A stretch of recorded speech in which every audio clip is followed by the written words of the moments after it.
ಎಲ್ಲರಿಗೂ ಶರಣು ಶರಣಾರ್ಥಿಗಳು. ದಿನಾಂಕ 27/4/2022ರಂದು ಪರಮ ಪೂಜ್ಯ ಶ್ರೀ ಗುರುಮಾಂತ ಸ್ವಾಮಿಗಳು ಚಿತ್ತರ್ಗಿ ಶ್ರೀ ವಿಜಯಮಾಂತೇಶ ಸಂಸ್ಥಾನ ಮಠ ಇಳಕಲ್ ಇವರ ಶುಭಾಶೀರ್ವಾದದೊಂದಿಗೆ ಹಾಗೂ ಶ್ರೀ ಶಂಭು ಹಿರೇಮಠ ಅಧ್ಯಕ್ಷರು ಪ್ರಥಮ ಇಂಟರ್ನ್ಯಾಷನಲ್ ಸ್ಕೂಲ್ ಬೆಂಗಳೂರು ಇವರ ಸಹಯೋಗದೊಂದಿಗೆ ನಾವು ಈ ಅಂತರ್ಜಾಲ ಉಪನ್ಯಾಸ ಮಾಲಿಕೆಯನ್ನ ಪ್ರಾರಂಭ ಮಾಡಿದ್ದೆವು. ಇಂದಿನ ಕಾರ್ಯಕ್ರಮ 131ನೆಯ ಕಾರ್ಯಕ್ರಮ. ನಾವು 3ನೇ ವರ್ಷದಲ್ಲಿ ಕಾಲಿಟ್ಟಿದ್ದೇವೆ. ಹಾಗಾಗಿ ಈ ಎಲ್ಲ ಕಾರ್ಯಕ್ರಮಗಳಿಗೂ ಆಗಮಿಸಿ ತಮ್ಮ ವಿದ್ವತ್ಪೂರ್ಣ ಉಪನ್ಯಾಸಗಳಿಂದ ವಚನ ಸಾಹಿತ್ಯವನ್ನ ಶ್ರೀಮಂತಗೊಳಿಸಿದ್ದಕ್ಕಾಗಿ ಹಾಗೂ ವಚನ ಸಾಹಿತ್ಯ ಮಂದಾರ ಫೌಂಡೇಶನ್ನ ವೇದಿಕೆಯನ್ನು ಶ್ರೀಮಂತಗೊಳಿಸಿದ್ದಕ್ಕಾಗಿ ಎಲ್ಲ ವಿದ್ವಾಂಸರುಗಳಿಗೂ ಹಾಗೂ ಉಪನ್ಯಾಸಕರಿಗೂ ಈ ಮೂಲಕ ನಾವು ಕೃತಜ್ಞತೆಯನ್ನು ಹಾಗೂ ಧನ್ಯವಾದಗಳನ್ನ ಅರ್ಪಿಸ್ತಾ ಇದ್ದೀವಿ. ಹಾಗೂ ಈ ವೇದಿಕೆಯನ್ನ ಅಲಂಕರಿಸಿ ಈ ವೇದಿಕೆಯನ್ನ ಶ್ರೀಮಂತಗೊಳಿಸಿದಂತಹ ಎಲ್ಲ ವೀಕ್ಷಕ ಪ್ರಭುಗಳಿಗೂ ಕೂಡ ಈ ಮೂಲಕ ಧನ್ಯವಾದಗಳು ಹಾಗೂ ಕೃತಜ್ಞತೆಯನ್ನ ಅರ್ಪಿಸುತ್ತಾ ಈ ಕಾರ್ಯಕ್ರಮವನ್ನ ಪ್ರಾರ್ಥನೆಯ ಮೂಲಕ ಪ್ರಾರಂಭಿಸೋಣ. ಮಾನ್ಸಾಬಾದ ಅವರು ಪ್ರಾರ್ಥನೆಯನ್ನ ಶುರು ಮಾಡಬಹುದು.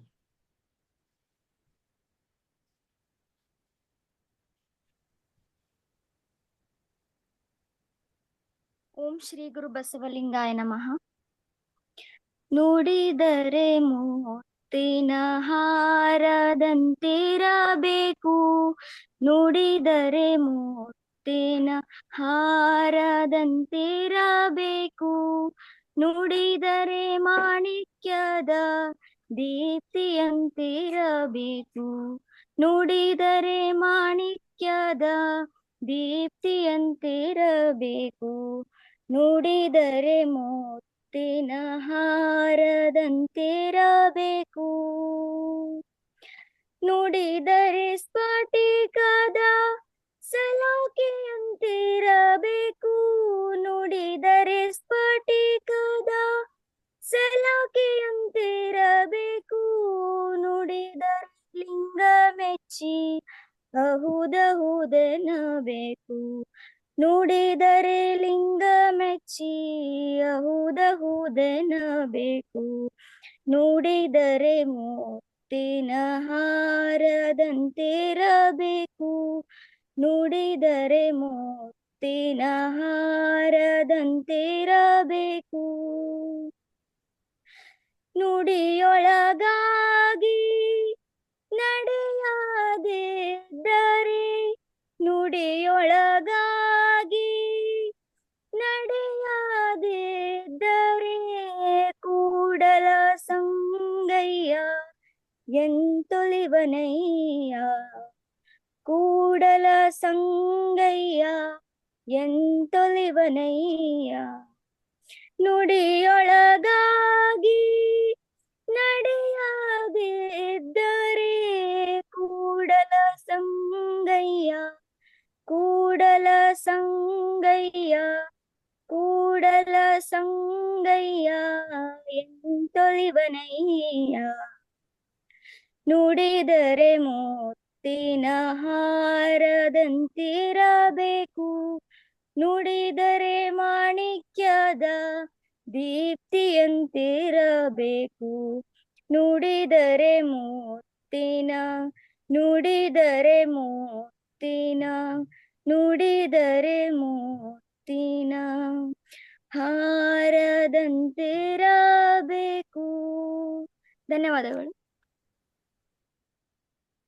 ಬಹಳ ಸುಂದರವಾಗಿ ಪ್ರಾರ್ಥನೆಯನ್ನ ಮಾಡಿದಂತಹ ಕುಮಾರಿ ಮಾನ್ಸಾಬಾದ ಅವರಿಗೆ ಧನ್ಯವಾದಗಳು. ಮಾನ್ಸಾಬಾದ ಅವರು ನಮ್ಮ ಕಾರ್ಯಕ್ರಮದಲ್ಲಿ ಖಾಯಂ ವಚನ ಗಾಯಕರು,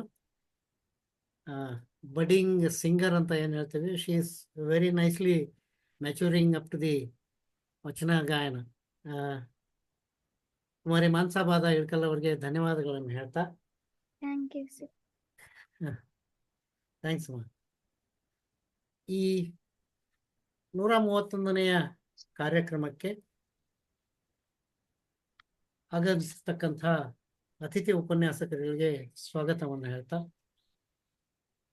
ಎಲ್ಲ ವೀಕ್ಷಕ ಪ್ರಭುಗಳಿಗೂ ಸ್ವಾಗತವನ್ನು ಹೇಳ್ತಾ ಈಗ ನಮ್ಮ ಅತಿಥಿಗಳ ಪರಿಚಯವನ್ನ ಮಾಡ್ಕೊಳ್ಳೋಣ.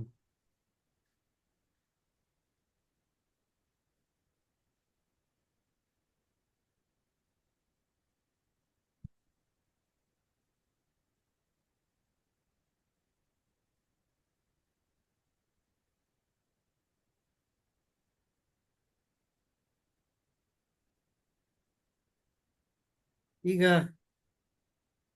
ಇವತ್ತಿನ ಉಪನ್ಯಾಸಕರಾಗಿ ಆಗಮಿಸಿದ ಸಂಪನ್ಮೂಲ ವ್ಯಕ್ತಿಗಳಾದ ಡಾಕ್ಟರ್ ಮಲ್ಲಿನಾಥ್ ತಳವಾರ್ ಕಲಬುರ್ಗಿ ಅವರ ಒಂದು ಸಂಕ್ಷಿಪ್ತ ಪರಿಚಯ. ಈ ಪರಿಚಯವನ್ನ ಪಂಕಜ್ ಉದಾಸ್ ಅವರ ಒಂದು ಗಜಲ್ ಮೂಲಕ ನಾನು ಪ್ರಾರಂಭ ಮಾಡಲು ಇಚ್ಛಪಡ್ತೀನಿ. सावन के सुहाने मौसम में एक किनार मिली बादल जैसी, माथे पे सितारों की जगमग बंगाल का जादू बालों में, होठों पे तबस्सुम फूलों का कश्मीर की रंगत गालों में, बिजली जो हमारे दिल पे गिरी उन आंखों में थी ಕಾಜಲ್ ಜೈಸಿ ಅಂತಕ್ಕಂಥ ಈ ಒಂದು ಗಜಲ್ ಯಾಕೆ ನೆನಪಾಯಿತು ಅಂತಂದ್ರೆ, ಪ್ರಸ್ತುತ ಕನ್ನಡ ಸಾಹಿತ್ಯ ಲೋಕದಲ್ಲಿ ಗಜಲ್ ಸಾಹಿತ್ಯ ಪ್ರಕಾರ ಹೆಚ್ಚು ಸದ್ದು ಮಾಡ್ತಾ ಇರೋದು ನಮ್ಗೆಲ್ಲರಿಗೂ ತಿಳಿದಂತಹ ವಿಚಾರ.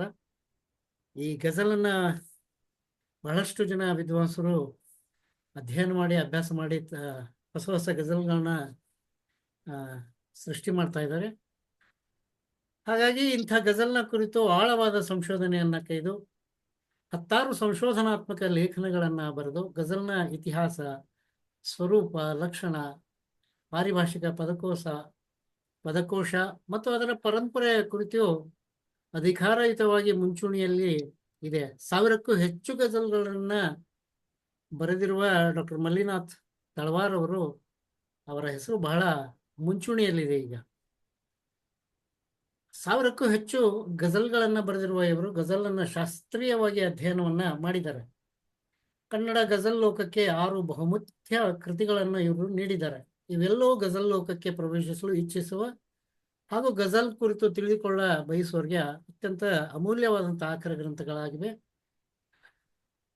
ಡಾಕ್ಟರ್ ಮಲ್ಲಿನಾಥ್ ತಳವಾರ್ ಅವರು ಕಲಬುರಗಿ ಜಿಲ್ಲೆಯ ಶಹಾಬಾದ್ ತಾಲೂಕಿನ ರಾವೂರಿನಲ್ಲಿ 11/7/1979 ಜನಿಸ್ತಾರೆ.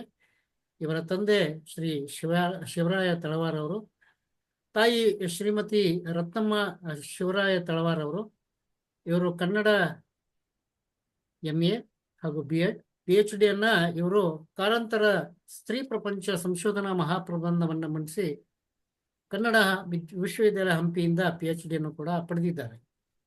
ಪ್ರಸ್ತುತ ಇವರು ಕಲಬುರಗಿಯ ನೂತನ ಪದವಿ ಮಹಾವಿದ್ಯಾಲಯದಲ್ಲಿ ಕನ್ನಡ ಪ್ರಾಧ್ಯಾಪಕರಾಗಿ ಸೇವೆಯನ್ನ ಸಲ್ಲಿಸ್ತಾ ಇದ್ದಾರೆ. ಇವರ ಕಾವ್ಯನಾಮ ಬಹಳಷ್ಟು ಕುತೂಹಲಕರವಾದಂತು. ನಮ್ಮ ಬೇಂದ್ರೆಯವರು ಅಂಬಿಕಾತನಯ ದತ್ತ ಅಂತ ತಮ್ಮ ಕಾವ್ಯನಾಮವನ್ನು ಇಟ್ಟು, ಅಂದ್ರೆ ಅಂಬಿಕೆಯ ಮಗ ದತ್ತ ಅಂತಕ್ಕಂಥ ಒಂದು ಇದರಲ್ಲಿ. ಹಾಗೇನೆ ಇವರು ರತ್ನರಾಯ ಮಲ್ಲ ಅಂತಕ್ಕಂಥ ಒಂದು ಕಾವ್ಯನಾಮದಿಂದ ಕೃಷಿಯನ್ನ ಮಾಡ್ತಿದ್ದಾರೆ. ಒಂದು ಸಂಪಾದನೆಯ ಕೃತಿ ದರ್ಶನ, ಪ್ರತಿಬಿಂಬ, ಪ್ರೀತಿ ಇಲ್ಲದ ಬದುಕಿದವರು ಯಾರು, ಮುತ್ತಿನ ಸಂಕೋಲೆ, ಭಾವತರಂಗ, ಪ್ರೇಮಾಂತರಂಗ, ಧರ್ಮಾಂತರಂಗ, ಹೀಗೆ ಹಲವಾರು ಸಾಹಿತ್ಯ ಪ್ರಕಾರದ ಕೃತಿಗಳನ್ನ ಇವರು ರಚನೆ ಮಾಡಿದ್ದಾರೆ. ಇವುಗಳಲ್ಲದೆ ಹತ್ತಾರು ಅಭಿನಂದನಾ ಗ್ರಂಥ, ವಿಮರ್ಶಾ ಗ್ರಂಥಗಳಲ್ಲಿ ತಳವಾರ್ ಅವರ ಬಿಡಿ ಲೇಖನಗಳ ಪ್ರಕಟವಾಗಿವೆ. ನಾಡಿನ ಹಲವಾರು ದಿನಪತ್ರಿಕೆ, ವಾರಪತ್ರಿಕೆ ಹಾಗೂ ಮಾಸಪತ್ರಿಕೆಗಳಲ್ಲಿ ಇವರ ಬರಹಗಳು ಪ್ರಕಟವಾಗಿವೆ.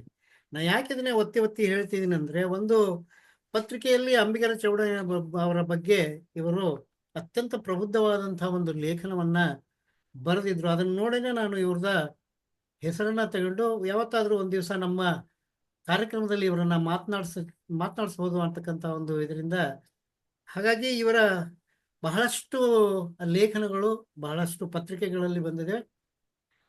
ಇನ್ನ ಇವರು ಸಂಘಟನೆಯಲ್ಲೂ ಕೂಡ ಅತ್ಯಂತ ಪ್ರಬುದ್ಧ ಆಗಿದ್ದಾರೆ. ರಾವೂರು ವಲಯ ಕನ್ನಡ ಸಾಹಿತ್ಯ ಪರಿಷತ್ತಿನ ಅಧ್ಯಕ್ಷರಾಗಿ ರಾವೂರು ವಲಯ ಪ್ರಥಮ ಕನ್ನಡ ಸಾಹಿತ್ಯ ಸಮ್ಮೇಳನವನ್ನ ಯಶಸ್ವಿಯಾಗಿ ಆಯೋಜನೆ ಮಾಡಿದ್ದಾರೆ. ಚಿತ್ತಾಪುರ ತಾಲೂಕು ಕನ್ನಡ ಜಾನಪದ ಸಾಹಿತ್ಯ ಪರಿಷತ್ತಿನ ಅಧ್ಯಕ್ಷರಾಗಿಯೂ ಕೂಡ ಸೇವೆಯನ್ನು ಸಲ್ಲಿಸಿದ್ದಾರೆ. ಪ್ರಸ್ತುತ ಚಿತ್ತಾಪುರ ತಾಲೂಕಿನ ಶರಣ ಸಾಹಿತ್ಯ ಪರಿಷತ್ತಿನ ಅಧ್ಯಕ್ಷರು ಕೂಡ ಆಗಿದ್ದಾರೆ. ಲೇಖಕರ ಮತ್ತು ಓದುಗರ ಸಂಘ ಕಲಬುರಗಿಯ ನಿರ್ದೇಶಕರಾಗಿ ಕೂಡ ಕಾರ್ಯ ನಿರ್ವಹಿಸಿದ್ದಾರೆ. ಡಾಕ್ಟರ್ ಮಲ್ಲಿನಾಥ್ ಎಸ್ ತಳವಾರ್ ಅವರ ಸಾಹಿತ್ಯ ಕೃಷಿಯನ್ನು ಗಮನಿಸಿ ಗುರುತಿಸಿ ಹಲವು ಸಂಘ ಸಂಸ್ಥೆಗಳು ಪ್ರಶಸ್ತಿ ಪುರಸ್ಕಾರಗಳನ್ನ ನೀಡಿ ಗೌರವಿಸಿದ್ದಾರೆ. ಇಂಥ ಒಬ್ಬ ಪ್ರಬುದ್ಧ ಚಿಂತಕ, ಪ್ರಬುದ್ಧ ಲೇಖಕ ನಮ್ಮ ವಚನ ಸಾಹಿತ್ಯ ಮಂದಾರ ವೇದಿಕೆಯಲ್ಲಿ ಉಪನ್ಯಾಸ ನೀಡಲು ಆಗಮಿಸಿದ್ದಾರೆ. ಅವರಿಗೆ ಈ ವೇದಿಕೆಯನ್ನು ಬಿಟ್ಕೊಡ್ತಾ ತಮ್ಮ ಉಪನ್ಯಾಸವನ್ನ ಆರಂಭಿಸಬೇಕು ಡಾಕ್ಟರ್ ಮಲ್ಲಿನಾಥ್ ತಳವಾರ್ ಅವರೇ ಅಂತ ಹೇಳ್ತಾ ಈ ವೇದಿಕೆಯನ್ನ ತಮಗಾಗಿ ಬಿಟ್ಕೊಡ್ತಾ ಇದ್ದೀವಿ. ಧನ್ಯವಾದಗಳು. ಸರ್ ನಮಸ್ಕಾರ. ಸಿರಿಗನ್ನಡಂ ಗೆಲ್ಗೆ, ಸಿರಿಗನ್ನಡಂ ಬಾಳ್ಗೆ. ವಚನ ಸಾಹಿತ್ಯ ಮಂದಾರ ಫೌಂಡೇಶನ್ ವಚನ ಸಾಹಿತ್ಯ ಸಂಸ್ಕೃತಿ ಮತ್ತು ತತ್ವಗಳ ಚಿಂತನ ವೇದಿಕೆ ತುಮಕೂರು ಹಾಗೂ ಶ್ರೀ ಶಂಭು ಹಿರೇಮಠ್ ಅಧ್ಯಕ್ಷರು, ಪ್ರಥಮ ಇಂಟರ್ನ್ಯಾಷನಲ್ ಸ್ಕೂಲ್ ಬೆಂಗಳೂರು ಇವರ ಸಹಯೋಗದಲ್ಲಿ ಇಂದು 131ನೇ ಅಂತರ್ಜಾಲ ವಚನ ಸಾಹಿತ್ಯ ಉಪನ್ಯಾಸ ಮಾಲಿಕೆಗೆ ತಮಗೆಲ್ಲರಿಗೂ ಸ್ವಾಗತ ಹಾಗೂ ಸುಸ್ವಾಗತ. ಭಾರತೀಯ ಸಂಪ್ರದಾಯದಂತೆ ಈ ಒಂದು ಕಾರ್ಯಕ್ರಮವನ್ನ ಪ್ರಾರ್ಥನಾ ಗೀತೆಯೊಂದಿಗೆ ಆರಂಭಿಸಲಾಗಿದೆ. ಪ್ರಾರ್ಥನಾ ಗೀತೆಯನ್ನ ಹಾಡಿರುವಂತಹ ಕುಮಾರಿ ಮಾನಸ ಬಾದ ಇಳಕಲ್ ಅವರಿಗೆ ತುಂಬು ಹೃದಯದಿಂದ ನಾನು ಧನ್ಯವಾದಗಳನ್ನ ಅರ್ಪಿಸ್ತೇನೆ. ಈ ಕಾರ್ಯಕ್ರಮದ ರೂವಾರಿಗಳು ಇಲ್ಲಿವರೆಗೆ ತುಂಬಾ ಪ್ರೀತಿಯಿಂದ ಪಂಕಜ್ ಉದಾಸ್ ಅವರ ಗಜಲ್ ಅನ್ನ ಉಲ್ಲೇಖ ಮಾಡ್ತಾ ನನ್ನ ಬಗ್ಗೆ ಒಳ್ಳೆಯ ಮಾತುಗಳನ್ನ ಆಡಿರುವಂತಹ ಸಹೃದಯಿ ಡಾಕ್ಟರ್ ವಿಜಯ್ ಕುಮಾರ್ ಕಮಾರ್ ತುಮಕೂರು ಇವರಿಗೆ ನಾನು ತುಂಬು ಹೃದಯದಿಂದ ಕೃತಜ್ಞತೆಗಳನ್ನ ಸಲ್ಲಿಸ್ತೇನೆ. ಇನ್ನು ಈ ಕಾರ್ಯಕ್ರಮದ ಸಂಚಾಲಕರು ಆಗಿರುವಂತಹ ಡಾಕ್ಟರ್ ಸರ್ವಮಂಗಳ ಸಕ್ರಿ, ಡಾಕ್ಟರ್ ರಾಜೇಶ್ವರಿ ಶೀಲವಂತ್, ಡಾಕ್ಟರ್ ಪುಷ್ಪಾವತಿ ಶಲ್ಲವಡಿ ಭಟ್ ಇವರೆಲ್ಲರಿಗೂ ಕೂಡ ನಾನು ತುಂಬು ಹೃದಯದಿಂದ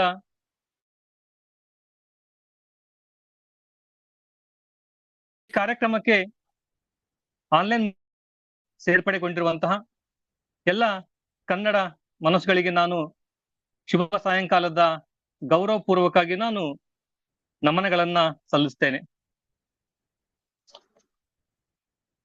ಇಂದು ನನ್ನ ವಿಷಯ ಅಂಬಿಗರ ಚೌಡಯ್ಯನವರ ಜೀವನ ವೃತ್ತಾಂತ. ವರ್ಣ, ಜಾತಿ, ಲಿಂಗ, ವಯಸ್ಸು, ಉದ್ಯೋಗ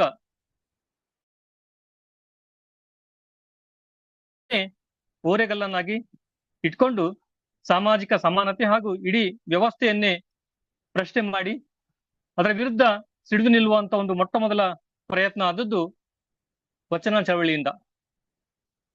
ಅಲ್ಲಿವರೆಗೆ ಈ ಪ್ರಶ್ನೆ ಮಾಡುವಂತ ಮನೋಭಾವ ತುಂಬಾ ಕಡಿಮೆ ಇತ್ತು. ಅಲ್ಲಲ್ಲಿ ನಾವು ಕಾಣ್ತೀವಿ, ಆದ್ರೂ ಕೂಡ ಮುಖ್ಯವಾಗಿ ಪ್ರಶ್ನೆ ಮಾಡುವಂತ ಮನೋಭಾವ ಆ ಒಂದು ಕೆಚ್ಚದೆ ಕಂಡು ಬರುವಂತದ್ದು ವಚನ ಸಾಹಿತ್ಯದ ಚಳವಳಿಯ ಪ್ರಭಾವದಿಂದ ಅಂತ ಹೇಳಿದ್ರೆ ತಪ್ಪಾಗ್ಲಿಕ್ಕಿಲ್ಲ. ಶತಶತಮಾನಗಳಿಂದ ಕೆಲವರ ಸ್ವತ್ತಾಗಿದ್ದಂತಹ ಅಭಿವ್ಯಕ್ತಿ ಸಾಮಾನ್ಯ ಜನರ ಕಡೆಗೆ ಹರಿದು ಸಾಮೂಹಿಕ ಅಭಿವ್ಯಕ್ತಿಗೆ ಅವಕಾಶ ದೊರೆತದ್ದು ಮಾತ್ರ ಬಸವಾದಿ ಶರಣರ ಕಾಲದ ಬಹುಮುಖ್ಯ ವೈಶಿಷ್ಟ್ಯ. ಇದಕ್ಕಿಂತ ಮುಂಚೆ ನಾವು ನೋಡ್ತೀವಿ, ಪಂಪಯುಗ ನೋಡ್ತಾ ಹೋಗ್ತೀವಿ. ಪಂಪಯುಗದ ಕಾಲಘಟ್ಟಕ್ಕೂ ಬಸವಯುಗದ ಕಾಲಘಟ್ಟಕ್ಕೂ ತುಂಬಾ ವ್ಯತ್ಯಾಸಗಳನ್ನ ನಾವು ಕಾಣ್ತಾ ಹೋಗ್ತೀವಿ. ಅಲ್ಲಿಯ ಸಾಹಿತ್ಯ ಪ್ರಕಾರಕ್ಕೂ ಇಲ್ಲಿಯ ಸಾಹಿತ್ಯ ಪ್ರಕಾರಕ್ಕೂ ತುಂಬಾ ವ್ಯತ್ಯಾಸವನ್ನ ನಾವು ನೋಡ್ತಾ ಹೋಗ್ತೀವಿ. ಅಲ್ಲಿಯ ಚಂಪು ಕಾವ್ಯ ಪ್ರಕಾರ, ಚಂಪು ಎನ್ನುವಂಥದ್ದು ಸಂಸ್ಕೃತ ಮತ್ತು ಕನ್ನಡ ಭಾಷೆಗಳ ಮಿಶ್ರಣದಿಂದ ಇರುವಂತದ್ದು. ಒಂದು ರೀತಿಯಲ್ಲಿ ಸಂಸ್ಕೃತದ ಭಾಗ ಹೆಚ್ಚಾಗಿ ಇರುವಂತದ್ದು ಚಂಪು ಸಾಹಿತ್ಯ. ಅದೊಂದು ಸಂಸ್ಕೃತ ಭೂಯಿಷ್ಠವಾಗಿರುವಂತದ್ದು, ಪಂಡಿತರಿಗೋಸ್ಕರ ಬರೆಯುವಂತ ಸಾಹಿತ್ಯವಾಗಿತ್ತು. ಅಂತ ಸಾಹಿತ್ಯವನ್ನ ಪ್ರಶ್ನೆ ಮಾಡ್ತಾ ಜನಸಾಮಾನ್ಯರಿಗೋಸ್ಕರ ಜನಸಾಮಾನ್ಯರು ಬರೆಯುವಂತ ಒಂದು ಸಾಹಿತ್ಯ ಏನಾದ್ರೂ ಇದ್ರೆ ಅದು ನಾವಿಲ್ಲಿ ಬಸವಾದಿ ಶರಣರ ಕಾಲಘಟ್ಟದಲ್ಲಿ ನೋಡ್ತೀವಿ. ಇದೊಂದು ಬಸವಾದಿ ಶರಣರ ಅನುಪಮ ಲಕ್ಷಣ ಅಂತ ಹೇಳಿದ್ರೆ ತಪ್ಪಾಗ್ಲಿಕ್ಕಿಲ್ಲ. ಆ ಕಾಲದಲ್ಲಿ ನಡೆದ ಒಂದು ಪವಾಡವೆಂದ್ರೆ ಅತ್ಯಂತ ಸಾಮಾನ್ಯ ವ್ಯಕ್ತಿ ಕೂಡ ವಚನಗಳ ರಚನೆಗೆ ತೊಡಗಿದ್ದು. ಪಾಮರ ಮತ್ತೆ ಪಂಡಿತ ಎನ್ನುವಂತ ಭೇದ ಭಾವವನ್ನ ಹೋಗಲಾಡಿಸಿದ್ದು ಈ ಒಂದು ವಚನ ಸಾಹಿತ್ಯ ಚಳವಳಿಯ ಹೆಗ್ಗಳಿಕೆ ಅಂತ ಹೇಳಿದ್ರೆ ತಪ್ಪಾಗ್ಲಿಕ್ಕಿಲ್ಲ. ಅಲ್ಲಿವರೆಗೆ ಅಂಧಶ್ರದ್ಧೆಗಳ ಕೋಟೆಯನ್ನ ಕಟ್ಟಿಕೊಂಡಂತಹ ವೈದಿಕ ಧರ್ಮ ಆ ಧರ್ಮವನ್ನ ಸೂಕ್ಷ್ಮವಾಗಿ, ಕೆಲವೆಡೆ ಸ್ಪಷ್ಟವಾಗಿ, ಹಾಗೂ ಕೆಲವೆಡೆ ಇನ್ನೂ ಕೆಲವೆಡೆ ಉಗ್ರವಾಗಿ ಬಸವಾದಿ ಶರಣರು ಖಂಡಿಸ್ತಾ ಬಂದಿದ್ದಾರೆ.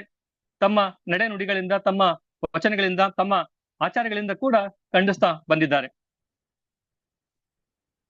ಈ ವಚನ ಸಾಹಿತ್ಯ ಎನ್ನುವಂಥದ್ದು ಕೇವಲ ಭಾರತೀಯ ಸಾಹಿತ್ಯ ಪರಂಪರೆ ಅಷ್ಟೇ ಅಲ್ಲದೆ ಇಡೀ ವಿಶ್ವ ಸಾಹಿತ್ಯ ಶ್ರೇಣಿಯಲ್ಲಿ ತುಂಬಾ ವಿಶಿಷ್ಟವಾಗಿ ನಿಲ್ಲುವಂಥದ್ದು. ಹಾಗಾಗಿನೇ ಎಲ್ಲ ಸಾಹಿತ್ಯ ಒಂದು ಕಡೆಯಾದ್ರೆ ನಮ್ಮ ವಚನ ಸಾಹಿತ್ಯದ ತೂಕ ಮತ್ತೊಂದು ಕಡೆ ಅಂತ ಹೇಳಿದ್ರೆ ತಪ್ಪಾಗ್ಲಿಕ್ಕಿಲ್ಲ. ಹಾಗಾಗಿನೇ ಇಂಥ ಒಂದು ವಚನ ಸಾಹಿತ್ಯದಿಂದ ನಮ್ಮ ಕನ್ನಡ ವಾಂಗ್ಮಯ ಲೋಕ ತುಂಬಾನೇ ಶ್ರೀಮಂತವಾಗಿದೆ. ಇದು ಧರ್ಮ ಮತ್ತು ಸಾಹಿತ್ಯ ಜನಪರವಾದ್ರೆ ಸಾಮಾನ್ಯ ವ್ಯಕ್ತಿ ಕೂಡ ಬರವಣಿಗೆ ಸಾಧ್ಯ ಅನ್ನೋದನ್ನ ಇದು ತೋರಿಸಿಕೊಟ್ಟಿದೆ. ಧರ್ಮಾಚರಣೆ ಹಾಗೂ ಸಾಹಿತ್ಯ ಸೃಜನಶೀಲತೆಗೆ ಹಾಸುಹೊಕ್ಕಾಗುವುದು ಎಂಬ ನಿಯಮವನ್ನ, ಎಂಬ ಒಂದು ಸನ್ನಿವೇಶವನ್ನ ಬಸವಾದಿ ಶರಣರು ಸೃಷ್ಟಿ ಮಾಡಿರುವಂಥದ್ದು ನಮ್ಗೆಲ್ರಿಗೂ ಕೂಡ ಇತಿಹಾಸದಿಂದ ಮನನವಾಗುತ್ತೆ. ಒಂದು ಕಾಲಘಟ್ಟದಲ್ಲಿ ನಿರ್ಲಕ್ಷ್ಯ ಹಾಗೂ ಅಸಡ್ಡೆಗೆ ಗುರಿಯಾಗಿದ್ದ ತಳ ಸಮುದಾಯದವರು ಬಸವಣ್ಣನವರ ಸರಿಸಮಾನಕ್ಕೆ, ಅದು ಅನುಭವ ಮಂಟಪದಲ್ಲಿ ಕುಳಿತು ವಚನಗಳನ್ನ ಬರೆದು ಅವುಗಳ ಕುರಿತು ಜಿಜ್ಞಾಸೆ ಮಾಡಿರುವಂತಹ ಒಂದು ಘಟನೆ ನಡೆದಿರುವಂತದ್ದು ಅದು 12ನೇ ಶತಮಾನದಲ್ಲಿ ನಮ್ಮ ಕನ್ನಡದಲ್ಲಿ ಅಂತ ಹೇಳಿದ್ರೆ ತಪ್ಪಾಗಲಿಕ್ಕಿಲ್ಲ. ಆ ಒಂದು ಕಾಲಘಟ್ಟದಲ್ಲಿ ಬೇರೆ ಎಲ್ಲಿ ಕೂಡ, ನಮ್ಮ ರಾಜ್ಯ ಅಂತ ಅಲ್ಲ, ಇಡೀ ದೇಶ ಪ್ರಪಂಚದಾದ್ಯಂತವಾಗಿ ಇಂಥ ಒಂದು ಸಂಘಟನೆ, ಇಂಥ ಒಂದು ಚಳವಳಿ ಬೇರೆ ಎಲ್ಲಿ ಕೂಡ ನಡೆದಿಲ್ಲ. ನ ಭೂತೋ ನ ಭವಿಷ್ಯತಿ ಎಂಬಂತೆ ವಚನ ಸಾಹಿತ್ಯ ಚಳವಳಿ ಇಡೀ ಮನುಕುಲಕ್ಕೆ ಮಾದರಿಯಾಗಿ, ಇಡೀ ಮನುಕುಲವನ್ನ ಒಂದೇ ವೇದಿಕೆ ಕಡೆ ತಂದಿರುವಂತದ್ದು ನಾವು ನೋಡ್ತಾ ಬಂದಿದ್ದೀವಿ. ಅಂತಹ ಅಸಂಖ್ಯಾತ ವಚನಕಾರರಲ್ಲಿ ತನ್ನ ವಿಶೇಷ ಶೈಲಿಗೆ, ವಿಶೇಷವಾಗಿ ತನ್ನ ಭಾಷಾ ಶೈಲಿಯಲ್ಲಿ ಎಲ್ಲರನ್ನ ಹಿಡಿದಿಟ್ಟುಕೊಳ್ಳುವಂತ ಒಂದು ಅನುಪಮ ಶಕ್ತಿ ಇರುವಂತದ್ದು ನಾವು ಅಂಬಿಗರ ಚೌಡಯ್ಯನ ವಚನಗಳಲ್ಲಿ ಕಾಣುತ್ತೇವೆ. ಹಾಗಾಗಿ ಈ ಅಂಬಿಗರ ಚೌಡಯ್ಯ ಬೇರೆಲ್ಲ ವಚನಕಾರರಿಗಿಂತ ತುಂಬಾ ಭಿನ್ನವಾಗಿ, ತುಂಬಾ ವಿಶೇಷವಾಗಿ ನಿಲ್ತಾ ಹೋಗ್ತಾರೆ. ನಮ್ಮ ನಾಡಿನ ಚರಿತ್ರೆಯಲ್ಲಿ ವಿಶೇಷವಾಗಿ ಶಿವಶರಣರ ಚರಿತ್ರೆಯನ್ನು ನಾವು ಗಮನಿಸಿದಾಗ ಅನೇಕ ಮೂಲಭೂತ ಅಂಶಗಳು ಸಂದಿಗ್ಧ ಸ್ಥಿತಿಯಲ್ಲಿಯೇ ನಮಗೆ ಕಾಣ್ತಾ ಹೋಗ್ತವೆ. ಕೇವಲ ಊಹೆಯಿಂದ, ತರ್ಕಗಳಿಂದ, ದಂತಕಥೆಗಳಿಂದ, ಪವಾಡ ಮತ್ತು ಕೆಲವು ಆಂತರಿಕವೆಂದು ತೋರುವಂತಹ ಆಧಾರಗಳ ಮೇಲಿಂದ ಯಾವುದನ್ನು ಕೂಡ ನಾವು ಇದಮಿತ್ತಂ ಅಂತ ಹೇಳಲಾಗದ ಸ್ಥಿತಿಯಲ್ಲಿ ನಾವಿದ್ದೇವೆ. ಒಂದು ರೀತಿಯಲ್ಲಿ ಭಾಗಶಃ ಬಸವಾದಿ ಶರಣರ ವಚನ ಸಾಹಿತ್ಯ ಐತಿಹಾಸಿಕ ದಾಖಲೆಗಳ ಕೊರತೆಯನ್ನ ಅನುಭವಿಸುತ್ತಿದೆ ಅಂತ ಹೇಳಿದ್ರೆ ತಪ್ಪಾಗ್ಲಿಕ್ಕಿಲ್ಲ. ಯಾಕಂದ್ರೆ ಇವತ್ತಿಗೂ ಕೂಡ ನಾವು ನೋಡ್ತಾ ಹೋಗ್ತೀವಿ, ಶರಣರ ವಿಚಾರಗಳು ಬಂದಾಗ ತುಂಬಾ ಸ್ಪಷ್ಟವಾಗಿ ನಾವು ಹೇಳುವುದಕ್ಕಿಂತ ಇರಬಹುದು ಎನ್ನುವ ಮಾತುಗಳನ್ನ ಹೇಳ್ತಾ ಹೋಗ್ತೇವೆ, ದಾಖಲೆಯಲ್ಲಿ ಹೇಳಲಾಗಿದೆ ಎನ್ನುವಂತ ಮಾತುಗಳನ್ನ ಹೇಳ್ತಾ ಹೋಗ್ತೇವೆ. ಕಾರಣ, ಯಾವ ವಚನಕಾರರು ಕೂಡ ತಮ್ಮ ಬಗ್ಗೆ ಏನನ್ನು ಕೂಡ ಹೇಳಿಕೊಂಡಿಲ್ಲ. ಏನನ್ನು ಕೂಡ ಹೇಳಿಕೊಳ್ಳದೆ ಇರುವಂತದ್ದು ಅದು ಅವರ ಹಿರಿಮೆಯನ್ನ, ಗರಿಮೆಯನ್ನ ಸೂಚಿಸುತ್ತದೆಯಾದ್ರೂ ಸಂಶೋಧಕರಿಗೆ, ಸಾಹಿತ್ಯಾಸಕ್ತರಿಗೆ ತೊಂದರೆ ಅಂತೂ ಉಂಟು ಮಾಡಿದ್ದು ಅಕ್ಷರಶಃ ನಿಜ. ಅವ್ರು ಯಾವತ್ತೂ ಕೂಡ ಬರವಣಿಗೆಯನ್ನ ದಾಖಲೆಗಾಗಿ ಬರೆದವರಲ್ಲ, ತಮ್ಮ ಪಾಡಿಗೆ ತಾವು ಕೃಷಿ ಮಾಡ್ತಾ ಹೋಗಿದ್ದಾರೆ. ಅಂತ ವ್ಯಕ್ತಿಗಳನ್ನ ನಾವು ಇಲ್ಲಿ ನೋಡ್ತಾ ಹೋದಾಗ ನಮ್ಗೆ ಪಗು ಅಳಕಟ್ಟಿ ಅವರು ತುಂಬಾ ಮುಖ್ಯವಾಗಿ ನಮ್ಗೆ ಕಾಣಿಸ್ತಾ ಹೋಗ್ತಾರೆ. ವಚನ ಸಾಹಿತ್ಯದ ಪಿತಾಮಹ ಅಂತ ಕೂಡ ಅವರನ್ನ ನಾವು ಕರಿತಾ ಹೋಗ್ತೀವಿ. ಒಂದ್ ವೇಳೆ ಪಗು ಅಳಕಟ್ಟಿ ಅವರು ಇಲ್ಲದೆ ಹೋಗಿದ್ರೆ ಏನಾಗ್ತಿತ್ತು ಎನ್ನುವ ವಿಚಾರ ನಾವೇನಾದ್ರೂ ಮಾಡಿದ್ರೆ ಉತ್ತರ ನಿರುತ್ತರ. ಯಾಕಂದ್ರೆ ಅವರ ಕೊಡುಗೆ ಅದ್ಭುತವಾಗಿದೆ. ಅವರು ತಮ್ಮ ಮನೆ ಮಠವನ್ನ ಪತ್ತೆ ಇಟ್ಟು ವಚನಗಳನ್ನ ಮುದ್ರಣ ಮಾಡುವಂತ ಕೆಲಸಕ್ಕೆ ಕೈ ಹಾಕಿ ಶರಣರ ವಚನಗಳು ನಾಡಿಗೆ ದೊರಕುವಂತೆ, ನಮ್ಗೆಲ್ರಿಗೂ ದೊರಕುವಂತೆ ಮಾಡಿದ್ದಾರೆ. ಹಾಗಾಗಿ ಇವತ್ತು ನಾನು ಪಗು ಅಳಕಟ್ಟಿ ಅವರನ್ನ ತುಂಬು ಹೃದಯದಿಂದ ನಾನು ಅವರನ್ನ ನೆನೆಯುವಂತ ಕೆಲಸ ಮಾಡ್ತೇನೆ. ಈ ಒಂದು ನೆಲೆಯಲ್ಲಿ ಅಂಬಿಗರ ಚೌಡಯ್ಯನವರ ಜೀವನವನ್ನ ನಾವು ಇಲ್ಲಿ ಅರಿಯುವಂತ ಒಂದು ಪ್ರಯತ್ನ ಮಾಡಬೇಕಾಗಿದೆ. ಅಂಬಿಗರ ಚೌಡಯ್ಯನವರಿಗೆ ತಮ್ಮ ಹೆಸರು ಅಜರಾಮರವಾಗಿ ಉಳಿಯಬೇಕು ಎನ್ನುವಂತ ಯಾವ ಆಸೆಯಾಗ್ಲಿ ಇರ್ಲಿಲ್ಲ. ತಮ್ಮ ಸಾಧನೆ ದೊಡ್ಡದು ಎನ್ನುವಂತಹ ಯಾವ ಅಹಂಭಾವವೂ ಇರಲಿಲ್ಲ. ಯಾಕಂದ್ರೆ ಇದು ಕೇವಲ ಅಂಬಿಗರ ಚೌಡಯ್ಯನವರಿಗೆ ಮಾತ್ರ ಸೀಮಿತ ಆಗೋದಿಲ್ಲ. ಪ್ರತಿಯೊಬ್ಬ ವಚನಕಾರ, ಪ್ರತಿಯೊಬ್ಬ ವಚನಕಾರ್ತಿಯವರಿಗೂ ಕೂಡ ಈ ಮಾತು ಅನ್ವಯ ಆಗ್ತಾ ಹೋಗುತ್ತೆ. ಯಾಕಂದ್ರೆ ವಚನ ಅಂದ್ರೇನೆ ಬದುಕು ಕಟ್ಟಿಕೊಡುವಂತ ಒಂದು ರೀತಿ ಅಂತ ಹೇಳಿದ್ರೆ ತಪ್ಪಾಗ್ಲಿಕ್ಕಿಲ್ಲ. ಯಾಕಂದ್ರೆ ಈ ವಚನ ಕೇವಲ ಒಂದು ಸಾಹಿತ್ಯ ಪ್ರಕಾರವಾಗಿ ನಮ್ಮ ಮುಂದೆ ಇಲ್ಲ. ಈ ವಚನ ಎನ್ನುವಂಥದ್ದು ನಮ್ಮ ಬದುಕಿನ ಆಳವಾಗಿ, ಬದುಕನ್ನ ಕಟ್ಟಿಕೊಳ್ಳುವಂತ ರೀತಿಯಲ್ಲಿ, ಬದುಕಿಗೆ ಊರುಗೋಲಾಗಿರುವಂತ ರೀತಿಯಲ್ಲಿ ನಾವು ವಚನಗಳನ್ನ ನೋಡ್ತಾ ಬಂದಿದ್ದೀವಿ, ವಚನಗಳ ಅಧ್ಯಯನ ಕೂಡ ಮಾಡ್ತಾ ಬಂದಿದ್ದೀವಿ. ಹಾಗಾಗಿ ಯಾವ ವಚನಕಾರ ಕೂಡ ಅಹಮನ್ನ ಹೊಂದಿರದೆ ತುಂಬಾ ಸಾಮಾನ್ಯವಾಗಿ ಸರಳ ವ್ಯಕ್ತಿಯಂತೆ ಸಮಾಜಮುಖಿಯಾಗಿ ವಚನಗಳನ್ನ ಬರಿತಾ ಬಂದಿದ್ದಾರೆ. ಹಾಗಾಗಿನೇ ಅವರ ವಚನಗಳಲ್ಲಿ ನಾವು ಸಮಾಜಮುಖಿ ಚಿಂತನೆಯನ್ನ ಕಾಣ್ತಾ ಹೋಗ್ತೀವಿ. ಇಲ್ಲಿ ಪ್ರಸ್ತುತವಾಗಿ ನಾನು ಚೌಡಯ್ಯನವರ ಕಡೆಗೆ ಬರೋದಾದ್ರೆ, ಇವರು ತಮ್ಮ ವಚನಗಳಲ್ಲಿ ತಮ್ಮ ವೈಯಕ್ತಿಕವಾಗಿ ಯಾವುದೇ ವಿಷಯವನ್ನ ಹೇಳಿಕೊಳ್ಳದೇ ಇದ್ರು ಕೂಡ ನಮ್ಮ ಸಂಶೋಧಕರಿಂದ, ಕನ್ನಡ ಕಟ್ಟಾಳುಗಳಿಂದ ಹಲವಾರು ವಿಚಾರಗಳನ್ನು ನಾವಿಲ್ಲಿ ಕಂಡುಕೊಳ್ತಾ ಬಂದಿದ್ದೀವಿ. ಇವರ ಕಾಲಘಟ್ಟ 12ನೇ ಶತಮಾನ. 12ನೇ ಶತಮಾನ ಅಂತ ನಾವು ಹೇಳಿದಾಗ ಕೆಲವರು 1120 ಅಂತ ಹೇಳ್ತಾರೆ, ಇನ್ನು 1160 ಅಂತ ಕೂಡ ಹೇಳಲಾಗುತ್ತೆ. ಅಂದರೆ 12ನೇ ಶತಮಾನದ ಕಾಲಘಟ್ಟದಲ್ಲಿ ಅವರು ಇದ್ದರು ಎನ್ನುವಂಥದ್ದು ನಿರ್ವಿವಾದ. ಇಂಥ ಒಂದು ಸಮಯದಲ್ಲಿ, ಇಂಥ ಒಂದು ಕಾಲಘಟ್ಟದಲ್ಲಿ ಬದುಕಿರುವಂತಹ ಅಂಬಿಗರ ಚೌಡಯ್ಯನವರ ತಂದೆ ತಾಯಿಗಳಂದ್ರೆ ಅದು ಪಂಪಾದೇವಿ ಮತ್ತೆ ವಿರೂಪಾಕ್ಷಿ ಅಂತೇಳಿ. ಇವರ ಹೆಂಡತಿ ಸುಲೋಚನ ಅಂತ ತಿಳಿದು ಬರುತ್ತೆ. ಇವರ ಮಗ ಪುರುವಂತ ಅಂತೇಳಿ ತಿಳಿದು ಬರುತ್ತೆ. ಇವರು ಹಾವೇರಿ ಜಿಲ್ಲೆಯ ರಾಣಿಬೆನ್ನೂರು ತಾಲೂಕಿನ ಚೌಡದಾನಪುರ ಗ್ರಾಮದಲ್ಲಿ ಜನಿಸಿದ್ರು ಎನ್ನುವಂತ ವಿಚಾರವನ್ನ ನಾವು ತುಂಬಾ ಜನ ಸಂಶೋಧಕರು ಅದನ್ನ ಒಪ್ಪಿಕೊಂಡು ಬಂದಿದ್ದಾರೆ. ಇವರು ಅಂಬಿಗ ಅಂತ ಹೆಸರು ಇರೋದ್ರಿಂದ ಅವರ ವೃತ್ತಿ ಮೇಲ್ನೋಟಕ್ಕೆ ಸರಳವಾಗಿ ಗೊತ್ತಾಗುವಂಥದ್ದು. ಅವರು ಅಂಬಿಗ ಸಮಾಜದವರು. ಅಲ್ಲಿ ಹುಟ್ಟು ಹಾಯ್ಕೊಂಡು ಜೀವನವನ್ನ ಸಾಗಿಸ್ತಿದ್ರು ಅನ್ನೋದು ಇಲ್ಲಿ ನಮ್ಗೆ ಗೊತ್ತಾಗ್ತಾ ಹೋಗುವಂಥದ್ದು. ಇಂಥ ಒಂದು ಅಂಬಿಗರ ಚೌಡಯ್ಯ ಬಸವಣ್ಣನವರ ಖ್ಯಾತಿಯನ್ನ, ಬಸವಣ್ಣನವರ ಹಿರಿಮೆಯನ್ನ, ಬಸವಣ್ಣನವರ ಗರಿಮೆಯನ್ನ ತಿಳ್ಕೊಂಡು ಬಸವ ಕಲ್ಯಾಣಕ್ಕೆ ಬರುವಂತದನ್ನ ನಾವಿಲ್ಲಿ ನೋಡ್ತಾ ಹೋಗ್ತೀವಿ.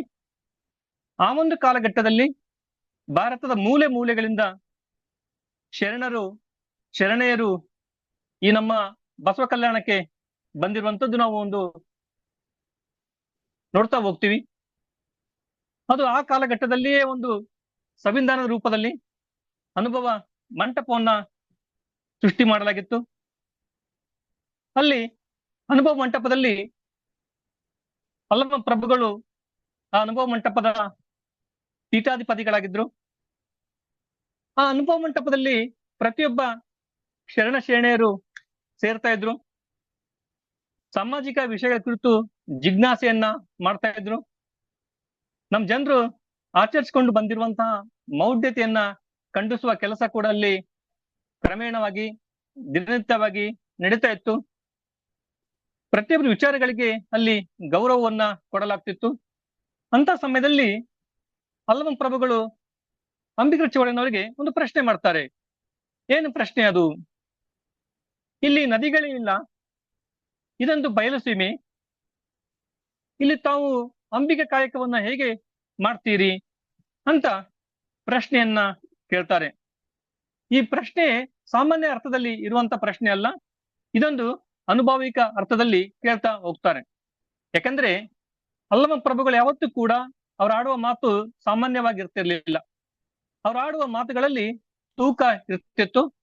ಆ ತೂಕವನ್ನ ಗ್ರಹಿಸಿರುವಂತಹ ಅಂಬಿಗರ ಚೌಡಯ್ಯನವರು ಅದಕ್ಕೆ ಉತ್ತರ ಕೊಡ್ತಾರೆ.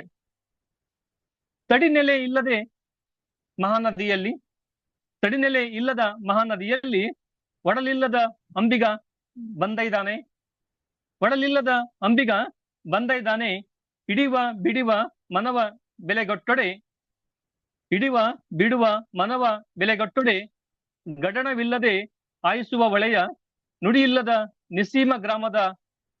ನಿಸ್ಸೀಮ ಗ್ರಾಮದಲ್ಲಿ ಇರಿಸುವೆನು ಎಂದಾತ ನಮ್ಮ ಅಂಬಿಗರ ಚೌಡಯ್ಯ. ಇಲ್ಲಿ ಅಂಬಿಗರ ಚೌಡಯ್ಯ ತುಂಬಾ ಸ್ಪಷ್ಟವಾಗಿ ಅವ್ರು ಹೇಳುವಂತಹ ರೀತಿಯಲ್ಲಿನೇ ಆಧ್ಯಾತ್ಮಿಕ ನೆಲೆಯಲ್ಲಿ ಉತ್ತರವನ್ನ ಕೊಡ್ತಾರೆ. ಈ ಉತ್ತರವನ್ನ ಅಲ್ಲಿರುವಂತಹ ಎಲ್ಲ ಶರಣೆಯರು ಅದನ್ನ ಸ್ವೀಕಾರ ಮಾಡ್ತಾರೆ. ಎಲ್ಲರಿಗೂ ಕೂಡ ಆ ಉತ್ತರದಿಂದ ತೃಪ್ತಿ ಆಗ್ತಾ ಹೋಗುತ್ತೆ. ಅದನ್ನ ಕಂಡಂತಹ ಬಸವಣ್ಣನವರು ತುಂಬಾ ಮನಬಿಚ್ಚಿ ಮಾತಾಡ್ತಾರೆ. ನೀವು ಅಸಾಮಾನ್ಯ ಅನುಭಾವಿಗಳು, ನಂಬಿದವರಿಗೆ ಇಂಬಿಟ್ಟು ಕಡೆಗೆ ಆಯಿಸುವ ನಿರಾಕಾರದ ಪರಶಿವನ ನಿಲುವು ನಿಮ್ಮಲ್ಲಿದೆ. ನೀವು ಅನುಭವ ಮಂಟಪದ ಅನರ್ಘ್ಯ ರತ್ನ, ಶಿವಶರಣರೆಲ್ಲರಲ್ಲಿ ನೀವು ನಿಜ ಶರಣ ಎನ್ನುವಂತ ಮಾತನ್ನ ಎನ್ನುವ ಗೌರವವನ್ನ ಬಸವಣ್ಣನವರು ಅಲ್ಲಿ ಹೇಳ್ತಾ ಹೋಗ್ತಾರೆ. ಅಲ್ಲಿಂದಾನೇ ಅಂಬಿಗರ ಚೌಡಯ್ಯನವರಿಗೆ ನಿಜ ಶರಣ ಅಂಬಿಗರ ಚೌಡಯ್ಯ ಅಂತ ಕರೆಯಲಾಗುತ್ತೆ ಅನ್ನೋದನ್ನ ನಾವು ಇತಿಹಾಸದಲ್ಲಿ ನೋಡ್ತಾ ಬರ್ತೇವೆ. ಇವರು ಕಲ್ಯಾಣದ ತ್ರಿಪುರಾಂತಕೇಶ್ವರ ಕೆರೆಯಲ್ಲಿ ದೋಣಿ ನಡೆಸುವ ಕಾಯಕವನ್ನ ಕೈಗೊಂಡಿದ್ರು.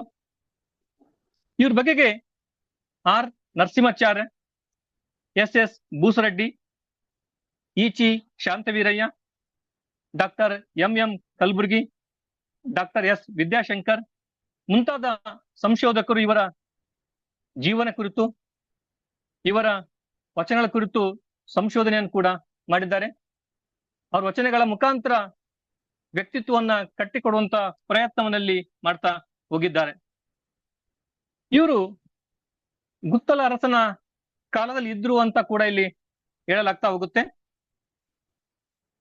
ಗುತ್ತಲ ಅರಸನ ಸೇನಾಧಿಪತಿ ಒಬ್ಬನಿಗೆ ಹಾವು ಕಚ್ಚಿ ವಿಷ ಅವನ ಮೈ ಏರಿದಾಗ ಅವನನ್ನ ಅಂಬಿಗರ ಚೌಡಯ್ಯ ಕಾಪಾಡ್ತಾನೆ ಎನ್ನುವಂತ ಒಂದು ಪ್ರತೀತಿ ನಾವು ಅಲ್ಲಿ ಇತಿಹಾಸದಲ್ಲಿ ನೋಡ್ತೇವೆ. ಇದರಿಂದ ಅರಸ ಅವನ ಸೇವೆಯನ್ನ ಮೆಚ್ಚಿಕೊಂಡು ತುಂಗಭದ್ರಾ ನದಿ ದಂಡೆಯ ವಿಶಾಲವಾದ ಫಲವತ್ತಾದ ಭೂಮಿಯನ್ನ ಅವರಿಗೆ ದಾನ ಮಾಡ್ತಾನೆ ಎನ್ನುವಂತ ಒಂದು ಪ್ರಸಂಗ ನಾವು ನೋಡ್ತೀವಿ. ಆ ಭೂಮಿಯನ್ನ ಇವರು ತಮ್ಮ ಗುರುಗಳಿಗೆ ಶಿವದೇವರಿಗೆ ದಾನ ಮಾಡ್ತಾರೆ. ಹಾಗಾಗನೆ ಆ ಊರನ್ನು ನಾವು ಚೌಡದಾನಪುರ ಅಂತ ಕರೆಯಲಾಗತ್ತೆ ಎನ್ನುವಂತಹ ಹೇಳಿಕೆಗಳು ಹಲವಾರು ಪುಸ್ತಕಗಳಲ್ಲಿ ನಾವು ಅದನ್ನ ಕಾಣ್ತಾ ಹೋಗ್ತೀವಿ.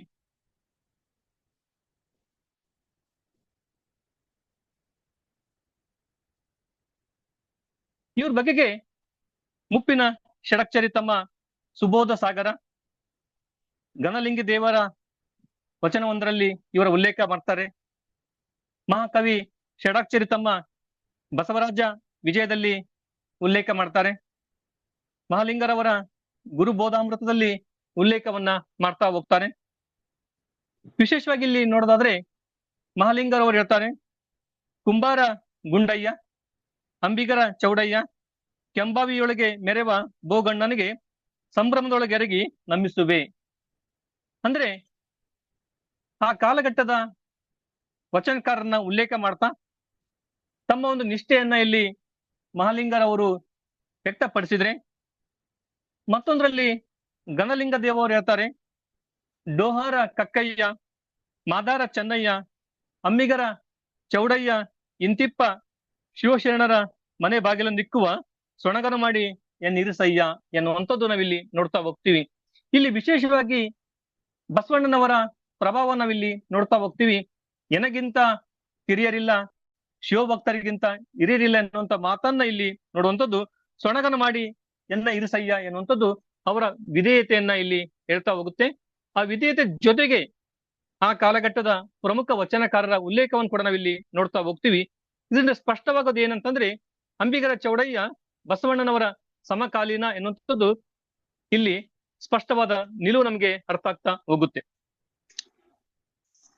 ಅಂಬಿಗರ ಚೌಡಯ್ಯನವರ ಚರಿತ್ರೆ ಯಾವ ಕನ್ನಡ ಕಾವ್ಯಗಳಲ್ಲಿ ಕೂಡ ಸ್ಪಷ್ಟವಾಗಿ ಉಲ್ಲೇಖವಾಗಿಲ್ಲ. ಸಿದ್ಧ ನಂಜೇಶನ ಗುರುರಾಜ ಚಾರಿತ್ರ್ಯ ಮತ್ತು ನಂಜುಂಡ ದೇವನ ಭೈರವೇಶ್ವರ ಕಾವ್ಯಗಳಲ್ಲಿ ನಾಮ ಮಾತ್ರ ಉಲ್ಲೇಖವನ್ನ ಕಾಣ್ತೀವಿ. ಹರಿಹರ, ರಾಘವಾಂಕ, ಪಾಲ್ಕುರಿಕೆ ಸೋಮನಾಥ, ಲಕ್ಕಣ್ಣ ದಂಡೇಶ, ಅದೃಶ್ಯ ಕವಿ, ಶಾಂತಲಿಂಗ ದೇಶಿಕ, ಚೆನ್ನಪ್ಪ ಕವಿಗಳು ಅಂಬಿಗರ ಚೌಡಯ್ಯನ ಬಗ್ಗೆ ಉಲ್ಲೇಖವಾಗ್ಲಿ ಹೇಳಿಕೆಯಾಗ್ಲಿ ಹೇಳಿಲ್ಲ.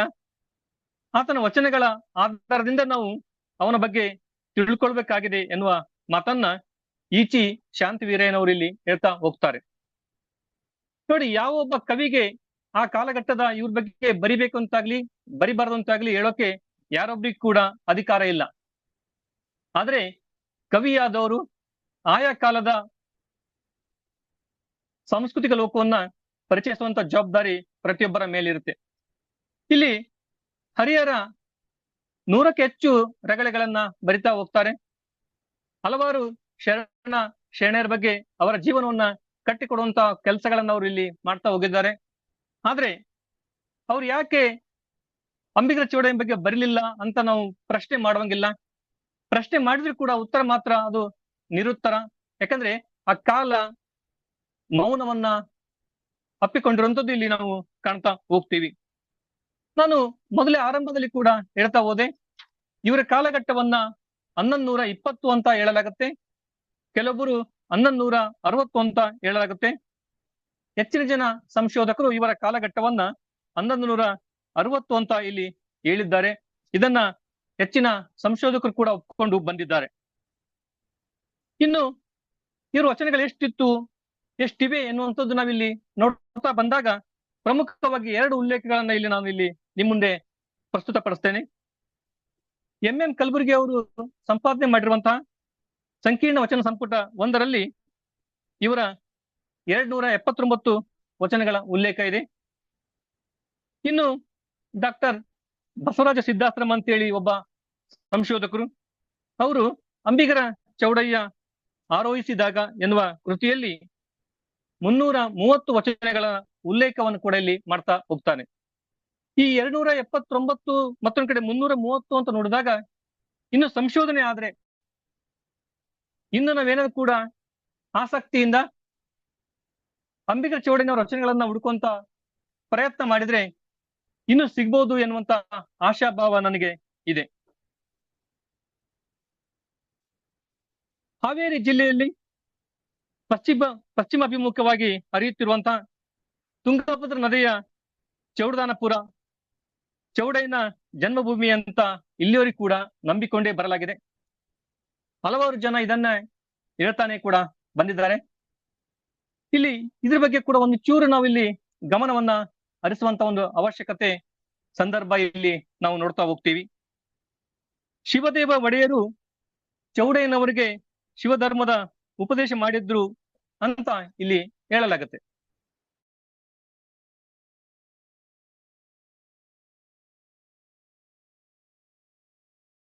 ಹೋಗ್ತೀವಿ, ಎಲ್ಲಿ ಸತ್ಯ ಒಂದೇ ಇರುತ್ತಲ್ಲ ಅಲ್ಲಿ ಪರ ವಿರೋಧ ಇರೋದಿಲ್ಲ.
ಸರ್ ಅದು ಟೆಕ್ನಿಕಲ್ ಪ್ರಾಬ್ಲಮ್ ಆಗಿ ಏನೋ ಇದಾಯ್ತು ಅಷ್ಟೇ.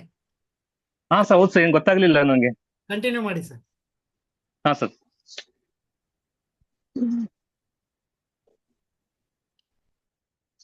ಕ್ಷಮೆ ಇರ್ಲಿ, ತಾಂತ್ರಿಕ ದೋಷಗಳಿಂದ ಒಂದ್ ಸ್ವಲ್ಪ ಅಸ್ತವ್ಯಸ್ತವಾಗಿದೆ. ಶಿವದೇವ ಒಡೆಯರು ಚೌಡಯ್ಯನವರಿಗೆ ಶಿವಧರ್ಮದ ಉಪದೇಶ ಮಾಡಿದ್ರು ಎನ್ನುವಂತ ಒಂದು ವಿಚಾರವನ್ನು ನಾವಿಲ್ಲಿ ನೋಡ್ತಾ ಹೋಗ್ತೀವಿ. ಈ ವಿಚಾರ ಕುರಿತು ಪರ ಮತ್ತು ವಿರೋಧವನ್ನು ನಾವಿಲ್ಲಿ ನೋಡ್ತಾ ಹೋಗ್ತೀವಿ. ಯಾವುದೇ ಒಂದು ವಿಷಯ ಕುರಿತು ಪರ ಮತ್ತು ವಿರೋಧ ಇರುತ್ತೆ ಅಂತಂದ್ರೆ ಅಲ್ಲಿ ಸಮಗ್ರವಾದ ಮಾಹಿತಿ ಇಲ್ಲದೆ ಇದ್ದಾಗ ನಮ್ಗೆ ಪರ ಮತ್ತು ವಿರೋಧಗಳನ್ನ ಇಲ್ಲಿ ನಾವು ಕಾಣ್ತಾ ಹೋಗ್ತೀವಿ.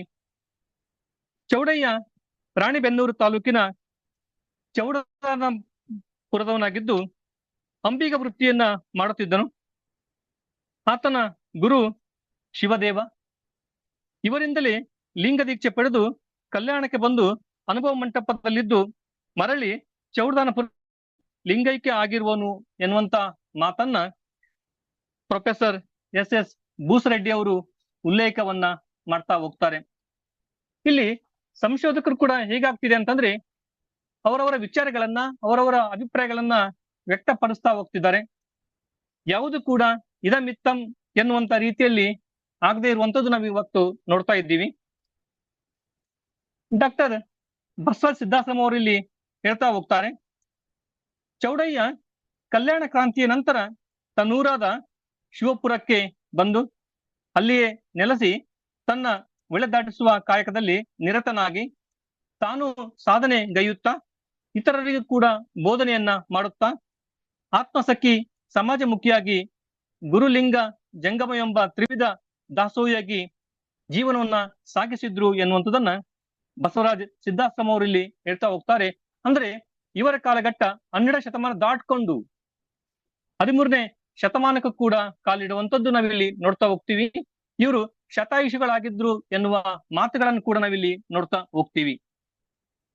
ಇಲ್ಲಿ ಇನ್ನೊಂದು ಕಡೆ ಮುಖ್ಯವಾಗಿ ಇಲ್ಲಿ ಉಲ್ಲೇಖ ಮಾಡ್ತಾರೆ, ಶಿವ ಲಿಂಗಧಾರಣೆ ಹೊಂದಿದ ಚೌಡಯ್ಯ ತನ್ನ ಗುರುವಿಗೆ ಶಿವಪುರಕ್ಕೆ ಸೇರಿದ ಬೃಹತ್ ಭೂಮಿಯನ್ನ ದಾನವಾಗಿ ಕೊಟ್ಟಿದ್ದರಿಂದ ಚೌಡಯ್ಯ ದಾನಪುರ ಅಥವಾ ಚೌಡದಾನಪುರ ಅಂತ ಹೆಸರು ಬಂದಿದೆ ಅಂತ ಇಲ್ಲಿ ಹೇಳಲಾಗ್ತಾ ಇದೆ. ಅದೇ ಒಂದು ಪ್ರಶ್ನೆ ಕೂಡ ಇಲ್ಲಿ ಬರ್ತಾ ಹೋಗುತ್ತೆ, ದೋಣಿ ನಡೆಸುವಂತ ಕಾಯಕದ ಒಬ್ಬ ವ್ಯಕ್ತಿ ತನ್ನ ಗುರುವಿಗೆ ಊರನ್ನು ನೀಡುವಂತ ಸಾಧ್ಯತೆ ಇದೆಯಾ ಎನ್ನುವಂತ ಮಾತನ್ನು ಕೂಡ ಇಲ್ಲಿ ಬರ್ತಾ ಹೋಗುತ್ತೆ.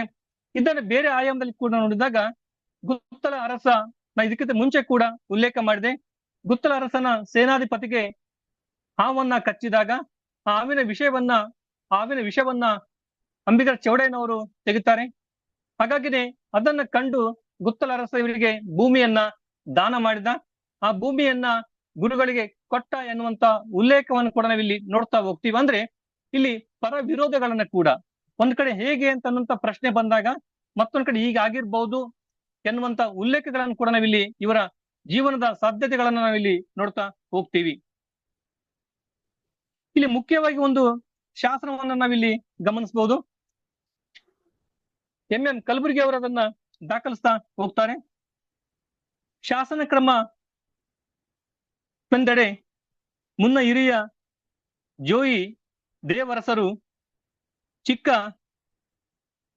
ಕುರುವೆತ್ತಿನಗ ತ್ರಿಭುವನ ಕಲ್ಲದೇವನ ಪರಮ ವಿಶ್ವಾಸಿ ಮಣಂಬೆ ನಾಯಕನ ಪ್ರೇರಣೆಯಂ ಅಗಾಮಿ ಯಕ್ಷಿಣೆ ಸಹಿತ ತಾಮ್ರ ಶಾಸನದಲ್ಲಿ ಎನ್ನುವಂಥದ್ದು ಇಲ್ಲಿ ನೋಡ್ತಾ ಹೋಗ್ತೀವಿ. ಇಲ್ಲಿನ ಶಾಸನೋಕ್ತ ಅಂಬೆ ನಾಯಕನೇ ಅಂಬಿಗರ ಚೌಡಯ್ಯ ಇರಬಹುದು ಎಂಬ ಮಾತನ್ನ ನಾವಿಲ್ಲಿ ನೋಡ್ತಾ ಹೋಗ್ತೀವಿ. ಇರಬಹುದು ಎಂದಾಗ ಮತ್ತೆ ಇಲ್ಲಿ ಎರಡು ವಿಚಾರಗಳನ್ನ ನೋಡ್ತಾ ಹೋಗ್ತೀವಿ, ಇರಬಹುದು ಇರದೆ ಇರಬಹುದು ಎನ್ನುವಂತ ಮಾತನ್ನು ಕೂಡ ನಾವಿಲ್ಲಿ ನೋಡ್ತಾ ಹೋಗ್ತೀವಿ. ಆದ್ರೆ ಇದು ಸರಿಯಾದ ಕ್ರಮವಾಗದು ಅನ್ನುವಂಥದ್ದು ಕೂಡ ಇಲ್ಲಿ MM ಕಲಬುರ್ಗಿ ಅವರ ಒಂದು ಪುಸ್ತಕ ನೋಡ್ತಾ ಹೋಗ್ತೀವಿ. ಶಿವಶರಣರ ಶಾಸನಗಳು ಅನ್ನುವಂತ ಒಂದು ಕೃತಿಯಲ್ಲಿ ಕೂಡ ಇದನ್ನ ಉಲ್ಲೇಖ ಮಾಡಿರುವುದನ್ನ ನಾವಿಲ್ಲಿ ನೋಡ್ತಾ ಹೋಗ್ತೀವಿ. ಈ ಶಾಸನದಿಂದ ಚೌಡದಾನಪುರವು ಅಂಬೆ ನಾಯಕನಿಗೆ ಸಂಬಂಧಿಸಿದ ಸ್ಥಳವಾಗುತ್ತದೆ ಹೊರತು ಅಂಬಿಗರ ಚೌಡಯ್ಯನದು ಎನ್ನಲು ನಿಖರವಾದ ದಾಖಲೆಗಳ ಕೊರತೆ ಇದೆ ಎನ್ನುವಂಥದ್ದು ಹಿರಿಯರಾದ ಸಂಶೋಧನೆಯಲ್ಲಿ ತಮ್ಮದೇ ಅಂತ ಛಾಪು ಮೂಡಿಸಿರುವಂತಹ MM ಕಲಬುರ್ಗಿ ಅವರು ಉಲ್ಲೇಖವನ್ನ ಮಾಡಿರುವಂತದ್ದು ಇಲ್ಲಿ ಗಮನಿಸಬೇಕಾದಂತಹ ವಿಚಾರ. ಇನ್ನು 12ನೇ ಶತಮಾನದಲ್ಲಿ ಅಂಬಿಗರ ಚೌಡಯ್ಯ ಅಲ್ಲಮ ಪ್ರಭುಗಳಿಂದ ದೀಕ್ಷೆಯನ್ನ ಪಡೆದೆಂಬುದಂತದ್ದು ಪ್ರಭುದೇವರ ವಚನಗಳಿಂದ ನಮಗೆ ತಿಳಿದು ಬರುತ್ತೆ.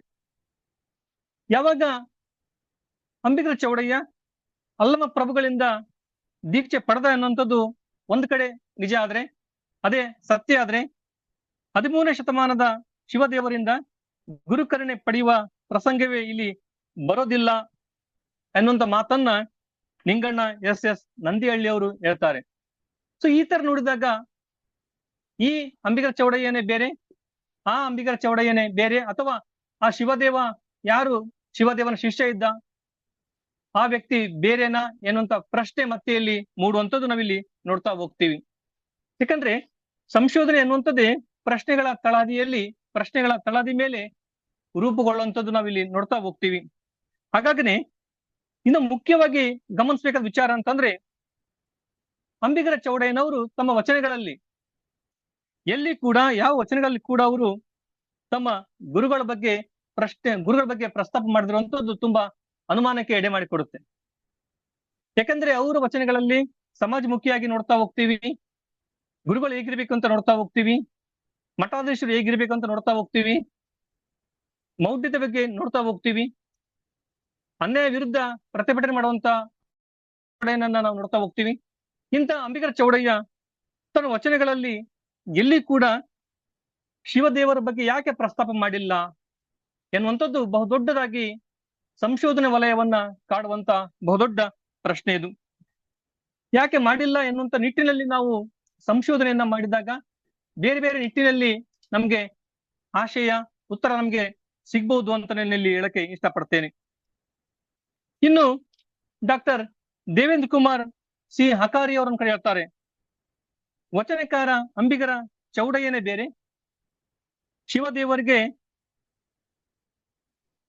ಊರನ್ನ ದಾನವಾಗಿ ಕೊಟ್ಟಂತ ಚೌಡಯ್ಯನೇ ಬೇರೆ ಎನ್ನುವಂತ ಮಾತನ್ನ ಇಲ್ಲಿ ಹೇಳ್ತಾ ಹೋಗ್ತಾರೆ. ನೋಡಿ, ಇದು ಹೇಳಿದ್ರ ಮಾತ್ರಕ್ಕೆ ಸತ್ಯ ಅಂತಾಗ್ಲಿ ಸುಳ್ಳಂತಾಗ್ಲಿ ಯಾವುದು ಇಲ್ವೇ ಇಲ್ಲ. ಯಾಕಂದ್ರೆ ಸಂಶೋಧನೆ ಅನ್ನುವಂಥದ್ದು ನಿರಂತರವಾಗಿ ನಡೆಯುವ ಪ್ರಕ್ರಿಯೆ. ಸಂಶೋಧನೆಗೆ ಯಾವತ್ತೂ ಕೂಡ ನಾವು ಪೂರ್ಣ ವಿರಾಮವನ್ನ ಹಾಕೋಕೆ ಸಾಧ್ಯ ಇಲ್ಲ, ಯಾವತ್ತೂ ಕೂಡ ಅದು ನಿರಂತರವಾಗಿ ನಡೆಯುವಂಥದ್ದು. ಈ ನಿಟ್ಟಿನಲ್ಲಿ ನಾವು ಈ ತರ ಹಲವಾರು ಗೊಂದಲಗಳನ್ನ, ಹಲವಾರು ಪ್ರಶ್ನೆಗಳನ್ನ, ಹಲವಾರು ಸಮಸ್ಯೆಗಳನ್ನ ನಾವಿಲ್ಲಿ ಕಾಣ್ತಾ ಹೋಗ್ತೀವಿ. ಇನ್ನು ಇವರ ಭಾಷೆಯನ್ನು ಕೂಡ ಗಮನಿಸಿ, ಚೌಡಯ್ಯನವರ ಭಾಷೆಯನ್ನ ಗಮನಿಸಿ ಕೂಡ ಹಲವು ವಿದ್ವಾಂಸರು ಅವರ ಸ್ಥಳ ಬಗ್ಗೆ ಮಾತಾಡ್ತಾ ಹೋಗ್ತಾರೆ.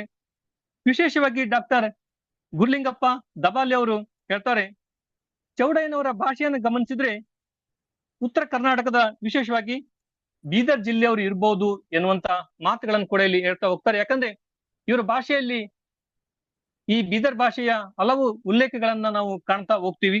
ಹಾಗಾಗಿ ಅಲ್ಲಿಯವ್ರು ಇರ್ಬೋದು ಎನ್ನುವಂತ ಉಲ್ಲೇಖವನ್ನ, ಇರ್ಬೋದು ಎನ್ನುವಂತ ಸಂದೇಹವನ್ನು ಕೂಡ ಅವರು ಇಲ್ಲಿ ವ್ಯಕ್ತಪಡಿಸ್ತಾ ಹೋಗ್ತಾರೆ. ಇದಕ್ಕೆ ಪೂರಕವಾಗಿ, ಇದಕ್ಕೆ ಒಂದು ವಿರೋಧವಾಗಿ ಡಾಕ್ಟರ್ ಸಿದ್ಧಾಶ್ರಮ ಅವರು ಒಂದ್ ಕಡೆ ಹೇಳ್ತಾರೆ, ಚೌಡದಾನಪುರದ ಸುತ್ತಮುತ್ತಲಿನ ಭಾಷೆ ನಾವಲ್ಲಿ ಕಾಣ್ತಾ ಹೋಗ್ತೀವಿ ಅನ್ನುವಂತ ಮಾತನ್ನು ಕೂಡ ಇಲ್ಲಿ ಹೇಳ್ತಾ ಹೋಗ್ತಾರೆ. ಇದೆಲ್ಲವನ್ನು ನೋಡಿದಾಗ ನಿಜವಾಗ್ಲೂ ಕೂಡ ಅಂಬಿಗರ ಚೌಡಯ್ಯನವರು ಚೌಡದಾನಪುರದವರೇನ, ಅಲ್ಲಿ ಶಿವದೇವರಿಗೆ ಅವರು ಭೂಮಿಯನ್ನ ದಾನವಾಗಿ ಕೊಟ್ಟದ್ ನಿಜವೇನಾ, ಅವರಿಗೆ ದಾನ ಕೊಟ್ಟಂತ ವ್ಯಕ್ತಿ ಆ ವ್ಯಕ್ತಿ ಬೇರೆನಾ, ಈ ವ್ಯಕ್ತಿ ಬೇರೆನಾ ಎನ್ನುವಂತ ಹಲವು ಉಲ್ಲೇಖಗಳು ಕೂಡ ನಮ್ಮ ಕಣ್ಮುಂದೆ ನಾವು ಇಲ್ಲಿ ನೋಡ್ತಾ ಹೋಗ್ತೀವಿ. ಆದ್ರೆ ಇದೆಲ್ಲವನ್ನು ದಾಟ್ಕೊಂಡು ನಾವು ನೋಡಿದಾಗ ಇವರು ಯಾವ ಊರು, ಎಲ್ಲಿಯವರು ಅಂತ ನಾವು ನೋಡ್ತಾ ಹೋದಾಗ ಅಲ್ಲಿ ಕೆಲವೊಂದು ಸಂಶಯಗಳು ಎಡೆ ಮಾಡಿ ಕೊಟ್ಟರು ಕೂಡ ಇವರು ಬಸವಣ್ಣನವರ ಸಮಕಾಲೀನರು ಎನ್ನುವುದಕ್ಕೆ ಸಮಗ್ರವಾದಂತ ಒಂದು ಮಾಹಿತಿ ಇದೆ. ಅವರ ವಚನಗಳಲ್ಲಿ ಶರಣರ ಬಗ್ಗೆ ಉಲ್ಲೇಖ ಮಾಡ್ತಾ ಹೋಗ್ತಾರೆ, ಬೇರೆ ಶರಣರು ಇವ್ರ ಬಗೆಗೆ ಉಲ್ಲೇಖ ಮಾಡ್ತಾ ಹೋಗ್ತಾರೆ. ಶಿವನ ಸಿಂಹಾಸನ ಬಗ್ಗೆ ನಾವು ನೋಡ್ತಾ ಹೋದಾಗ ಅಲ್ಲಮ ಪ್ರಭುಗಳ ನಾವು ಅನುಭವ ಮಂಟಪದ ಬಗ್ಗೆ ಚರ್ಚೆಗಳು ನಡೀತಾ ಹೋದಾಗ ಅಲ್ಲಿ ಉಲ್ಲೇಖಗಳು ಕೂಡ ಅಲ್ಲಿ ಕಾಣಿಸ್ತಾ ಹೋಗ್ತವೆ. ಯಾಕಂದ್ರೆ ಪರಸ್ಪರ ಪ್ರಶ್ನೆಗಳು ಮಾಡುವಂಥದ್ದು, ಆ ಪ್ರಶ್ನೆಗೆ ಉತ್ತರ ಕೊಡುವಂಥದ್ದು ಅಲ್ಲಿ ನೋಡ್ತಾ ಹೋಗ್ತೀವಿ. ಹಾಗಾಗಿ ಚೌಡದಾನಪುರದವರು ಹೌದೋ ಅಲ್ವೋ, ಭೂಮಿಯನ್ನ ದಾನ ಕೊಟ್ರು ಹೌದೋ ಅಲ್ವೋ ಅನ್ನುವಂಥದ್ದು ಒಂದು ಸಂಶಯ ಇದ್ರೂ ಕೂಡ ಇವರು ಬಸವಣ್ಣನವರ ಸಮಕಾಲೀನರು ಎನ್ನುವುದಕ್ಕೆ ಯಾವುದೇ ಸಂಶಯ ಇಲ್ಲ. ಅವರು ಬಸವಾದಿ ಶರಣರ ಸಮಕಾಲೀನರು. ಹಾಗಾಗಿನೇ ಇವರ ವಚನಗಳಲ್ಲಿ ಶರಣರ ಹೆಸರುಗಳು ಉಲ್ಲೇಖವಾಗಿವೆ. ಶರಣರ ವಚನಗಳಲ್ಲಿ ಇವರ ಹೆಸರುಗಳು ಉಲ್ಲೇಖವಾಗಿರುವಂತದ್ದು ನಾವಿಲ್ಲಿ ನೋಡ್ತಾ ಹೋಗ್ತೀವಿ.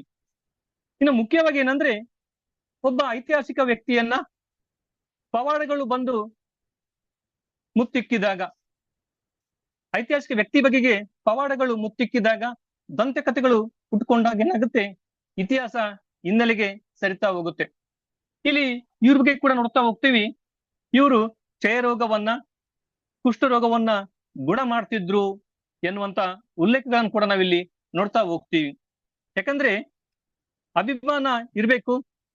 ಅತಿಯಾದ ಅಭಿಮಾನಗಳೇನಾಗುತ್ತೆ, ಇತಿಹಾಸವನ್ನ ಮರೆ ಮಾಡುವಂತ ಹಲವಾರು ಸಾಧ್ಯತೆಗಳನ್ನು ನಾವು ಇಲ್ಲಿ ಇವತ್ತಿಗೂ ರಿಲೆವೆಂಟ್ ಆಗಿ ಇವತ್ತಿಗೂ ಕೂಡ ಪ್ರಸ್ತುತ ಸಮಾಜದಲ್ಲಿ ನಾವು ನೋಡ್ತಾ ಬಂದಿದ್ದೀವಿ. ಇದಕ್ಕೆ ನಮ್ಮ ಅಂಬಿಗರ ಚೌಡಯ್ಯನವರು ಕೂಡ ಹೊರತಾಗಿಲ್ಲ ಅಂತ ಹೇಳಿದ್ರೆ ತಪ್ಪಾಗ್ಲಿಕ್ಕಿಲ್ಲ. ಇವರು ನರಸೀಪುರದಲ್ಲಿರುವಂತಹ ಉದ್ದಾಲಕ ಮುನಿಗಳಲ್ಲಿ ವಿದ್ಯೆ ಕಲ್ತರು ಅಂತ ಕೂಡ ಇಲ್ಲಿ ಹೇಳಲಾಗುತ್ತೆ. ಆದ್ರೆ ಎಷ್ಟು ವಿದ್ಯೆ ಕಲ್ತರು ಎನ್ನೋ ಬಗೆಗೆ ನಿಖರವಾದಂತಹ ಮಾಹಿತಿಗಳಿಲ್ಲ.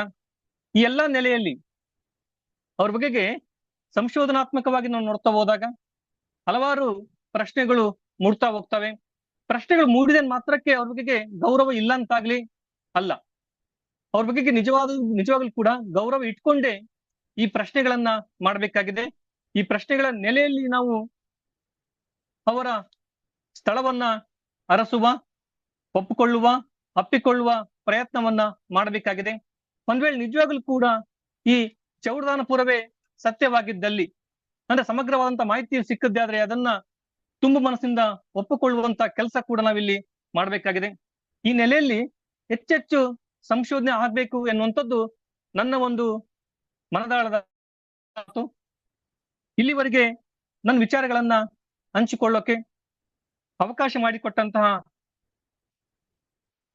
ವಚನ ಸಾಹಿತ್ಯ ಮಂದಾರ ಫೌಂಡೇಶನ್, ವಚನ ಸಾಹಿತ್ಯ ಸಂಸ್ಕೃತಿ ಮತ್ತು ತತ್ವಗಳ ಚಿಂತನ ವೇದಿಕೆ ತುಮಕೂರು, ಶ್ರೀ ಶಂಭು ಹಿರೇಮಠ್ ಅಧ್ಯಕ್ಷರು, ಪ್ರಥಮ್ ಇಂಟರ್ನ್ಯಾಷನಲ್ ಸ್ಕೂಲ್ ಬೆಂಗಳೂರು ಇವರಿಗೂ, ಡಾಕ್ಟರ್ ವಿಜಯ್ ಕುಮಾರ್ ಕಮ್ಮಾರ್ ತುಮಕೂರು ಇವರಿಗೂ ಹಾಗೂ ಸಂಚಾಲಕರಿಗೂ, ಇಲ್ಲಿವರೆಗೆ ನನ್ನ ಮಾತುಗಳನ್ನ ಆಲಿಸಿಕೊಂಡಂತಹ ಎಲ್ಲ ಕನ್ನಡ ಮನಸ್ಸುಗಳಿಗೆ ನಾನು ತುಂಬು ಹೃದಯದಿಂದ ಧನ್ಯವಾದಗಳನ್ನ ಸಲ್ಲಿಸ್ತೇನೆ. ನಮಸ್ಕಾರಗಳು.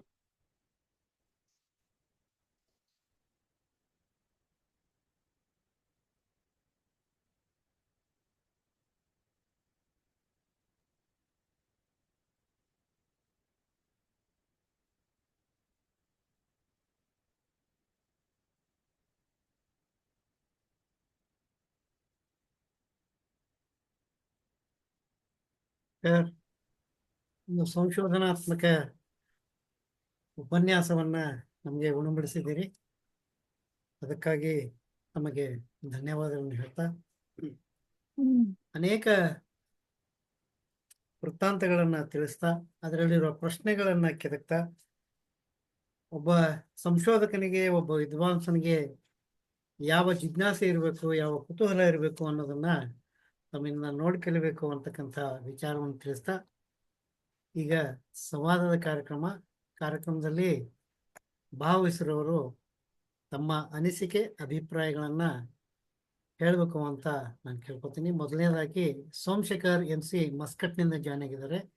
ಸರ್, ತಮ್ಮ ಅಭಿಪ್ರಾಯವನ್ನ ತಿಳಿಸಿ ಸರ್.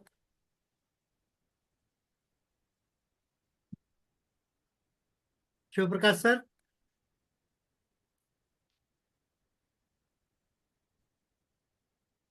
ಓಕೆ, ಅವರು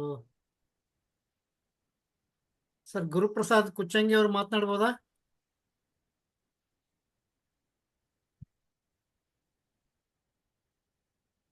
ಓಕೆ, ಶರಣಾರ್ಥಿಗಳು ಸರ್. ಸರ್ ಹೇಳಿ. ಶಿವಪ್ರಕಾಶ್ ಮಾತಾಡ್ಬೋದಾ sir? Yes sir, please continue.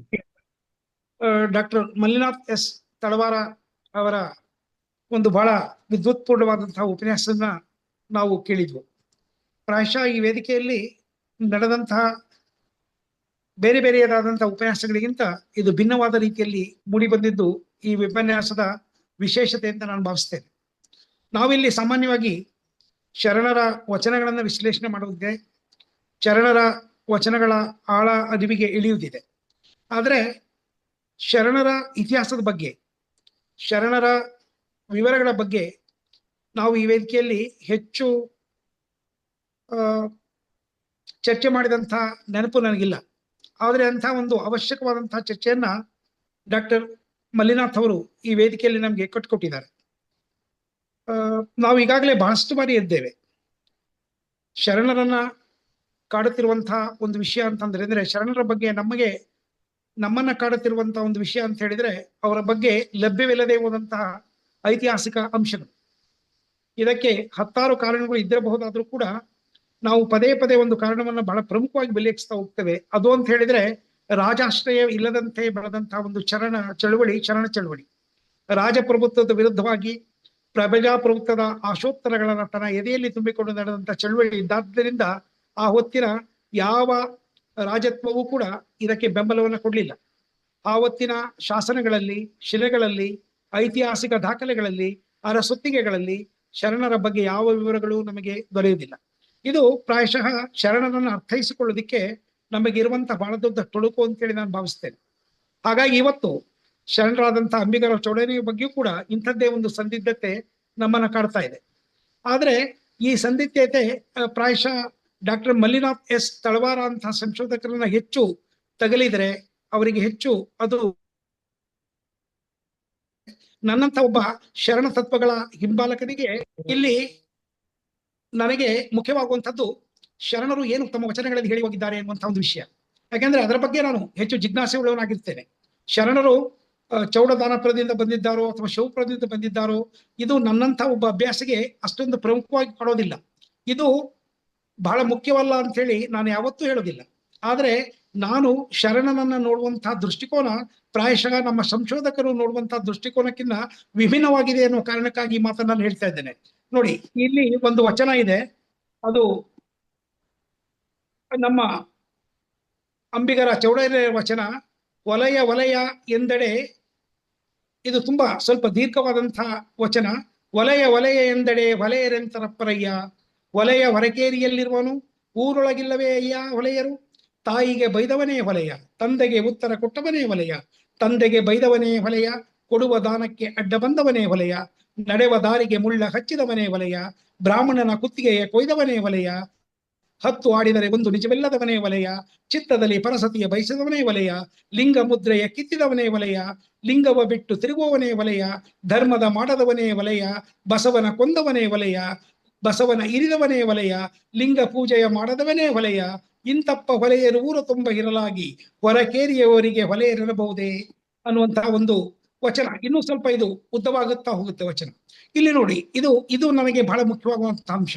ಇವರು ಎಲ್ಲೇ ಯಾವ ಪ್ರದೇಶದಲ್ಲೇ ಬಂದಿರಲಿ, ಬಿಜಾಪುರದವರೇ ಇದ್ದಿರಲಿ, ರಾಣೆಬೆನ್ನೂರಿನ ಸಮೀಪದಂತಹ ಸ್ಥಳದಲ್ಲೇ ಇದ್ದಿರಲಿ, ಇವರಲ್ಲಿರುವಂತಹ ಶರಣ ಪ್ರಜ್ಞೆ 12ನೇ ಶತಮಾನದಲ್ಲಿ ಇದ್ದಂತಹ ಶರಣ ಪ್ರಜ್ಞೆಗೆ ಬಹಳ ಸಮೀಪವಾಗಿ, ಬಹಳ ಸುಂದರವಾಗಿ ಆ ತತ್ವಗಳಿಗೆ ಒಪ್ಪುತ್ತೆ.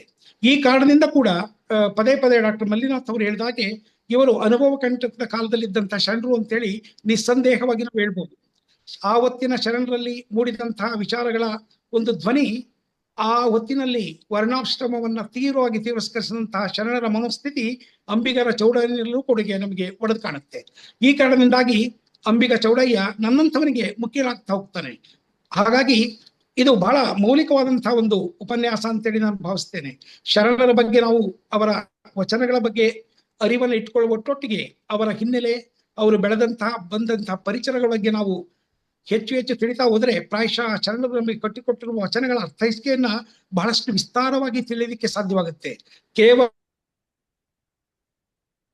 ಅರಿಯುವಂತಹ ಅವರ ವ್ಯಕ್ತಿತ್ವವನ್ನು ಕಟ್ಟುವಂತಹ ಪರಿ ಒಂದಾದ್ರೆ ಅದನ್ನ ಮೀರಿ ಅವರ ಹಿನ್ನೆಲೆಯಿಂದ, ಅವರ ಭೌಗೋಳಿಕತೆಯಿಂದ ಅವರನ್ನು ಅಭ್ಯಾಸ ಮಾಡುವಂತಹ ಕ್ರಮವೂ ಕೂಡ ಇವತ್ತಿನ ಅಗತ್ಯತೆ ಆಗಿದೆ ಅಂತ ಹೇಳಿ ಇವತ್ತಿನ ಉಪನ್ಯಾಸಕರಿಗೆ ನನ್ನ ತುಂಬ ಹೃದಯವನ್ನು ಧನ್ಯವಾದಗಳನ್ನ ಹೇಳ್ತಾ, ಮತ್ತೆ ಮತ್ತೊಮ್ಮೆ ಪ್ರತಿ ವಾರ ಇಂತಹ ಒಂದು ಶರಣರ ಸವಿಮಂಡಿಗೆಯನ್ನು ಉಣಿಸ್ತಿರುವಂತಹ ಡಾಕ್ಟರ್ ವಿಜಯಕುಮಾರ್ ಅವರಿಗೆ ಮತ್ತೊಮ್ಮೆ ಶರಣಾರ್ಥಿಗಳನ್ನು ಹೇಳ್ತಾ ನನ್ನ 4 ಮಾತುಗಳನ್ನು ಮುಗಿಸ್ತೇನೆ. ಶರಣಾರ್ಥಿಗಳು. ಸರ್ ನಮಸ್ಕಾರಗಳು ಶಿವಪ್ರಕಾಶ್ ಸರ್ ಅವರಿಗೆ. ಸರ್ ನಾನು ಧ್ವನಿ ಕೇಳಿಸ್ತಿದೆಯಲ್ವಾ? ಕೇಳಿಸ್ತಾ ಇದೆ, ಹೇಳಿ ಸರ್. ಸರ್ ಶಿವಪ್ರಕಾಶ್ ಸರ್ ಅವರಿಗೆ ಧನ್ಯವಾದಗಳು. ಸರ್ ನನ್ನ ವಿಷಯ ವಸ್ತು ಅಂಬಿಗರ ಚೌಡಯ್ಯನವರ ಜೀವನ ವೃತ್ತಾಂತ ಅಂತ ಇರೋದ್ರಿಂದ ನಾನು ಅವರ ವಚನಗಳ ಕಡೆಗೆ ಹೆಚ್ಚಿನ ಗಮನ ಕೊಡದೆ ಅವ್ರ ಜೀವನ ಬಗ್ಗೆ ನಾನು ಮಾತಾಡ್ತಾ ಬಂದೆ. ಯಾಕಂದ್ರೆ ವಿಷಯ ವಸ್ತು ಆಯ್ಕೆ ಮಾಡ್ಕೊಂಡಿರುವಂತದ್ದು ಜೀವನ ವೃತ್ತಾಂತ ಅಂತ ಇರೋದ್ರಿಂದ ಹಾಗಾಗಿ ನಾನು ಅದ್ರ ಬಗ್ಗೆ ಹೆಚ್ಚು ಗಮನ ಕೊಟ್ಟೆ. ನಿಮ್ ವಿಚಾರಕ್ಕೆ ನನಗೆ ಒಪ್ಪಿಗೆ ಇದೆ ಸರ್. ಇವ್ರು ಎಲ್ಲಿಯವರೇ ಆಗಿರ್ಲಿ ಅವ್ರ ವಿಚಾರಗಳು ವಚನ ತುಂಬಾ ಮುಖ್ಯ ಆಗುತ್ತೆ ಅನ್ನೋಂತ ಮೌಲಿಕ ವಿಚಾರಕ್ಕೆ ನನ್ನ ಕೂಡ ಸಮ್ಮತಿ ಇದೆ. ವಿಷಯ ವಸ್ತು ಈಗಿರೋದ್ರಿಂದ ಆ ವಿಷಯಕ್ಕೆ ನ್ಯಾಯ ಒದಗಿಸ್ಕೊಡ್ಬೇಕು ಅನ್ನೋ ಕಾರಣಕ್ಕೆ ನಾನು ಆ ವಿಚಾರಗಳನ್ನ ನಿಮ್ ಜೊತೆ ಹಂಚ್ಕೊಂಡಿದ್ದೇನೆ ಸರ್. ಧನ್ಯವಾದಗಳು ಸರ್. ಡಾಕ್ಟರ್ ಮಲ್ಲಿನಾಥ್ ಸರ್, ತಮ್ಮ ವಿಚಾರ ಬಹಳ ಸರ್. ವಿದ್ಯುತ್ಪೂರ್ಣವಾದಂತ ಲೇಖನ ಇದು. Thank you sir. ಇವತ್ತಿನ ಹಾ ಸರ್. ವೇದಿಕೆಯ ಗಾಂಭೀರ್ಯವನ್ನ ಬಹಳ ಹೆಚ್ಚಿದೆ. ಇದು ಯಾವ ಹಾ ರೀತಿಯಲ್ಲೂ ಸರ್. ಕೂಡ ಬೇರೆ ನನ್ನ ತತ್ವಗಳಿಂದ ಬೇರೆಯಾದ್ದು ಅಂತ ಹೇಳಿ ನಾನು ಭಾವಿಸೋದಿಲ್ಲ. ಇದು ಈ ಹಾ ಸರ್. ವೇದಿಕೆಯ ಘನತೆಯನ್ನ, ನಾವು ಶರಣರ ಬದುಕನ್ನ ನೋಡುವಂತಹ ಕೋನವನ್ನ ಮತ್ತಷ್ಟು ಇರಿದಾಗಿಸಿದೆ ಅಂತ ಹೇಳಿ ನಾನು ಭಾವಿಸ್ತೇನೆ. ಖಂಡಿತ ಸರ್, ಖಂಡಿತ ಸರ್, ಖಂಡಿತ ಸರ್. ಸರ್ ಇನ್ನೊಂದು ಸಮಯ ಬಂದ್ರೆ ಸರ್ ಅಂಬಿಗರ ಚೌಡಯ್ಯ ವಚನಗಳ ಕುರಿತೇ ಮಾತಾಡೋಣ. ಇವತ್ತು ಜೀವನ ಬಗ್ಗೆ ಇರೋದ್ರಿಂದ ನಾನು ಜೀವನ ಬಗ್ಗೆ ಅಷ್ಟೇ ಸರ್ ಗಮನ ಕೊಟ್ಟೇನೆ ನಾನು. ದಯವಿಟ್ಟು ಸರ್, ದಯವಿಟ್ಟು. ಖಂಡಿತ ಸರ್, ಖಂಡಿತ ಸರ್, ಖಂಡಿತ. ನಮಸ್ಕಾರಗಳು. ನಮಸ್ಕಾರಗಳು. Thank you. ಅನುಪಮ್ ಪಾಟೀಲ್ ಅವ್ರು ಮಾತಾಡ್ಬೋದಾ?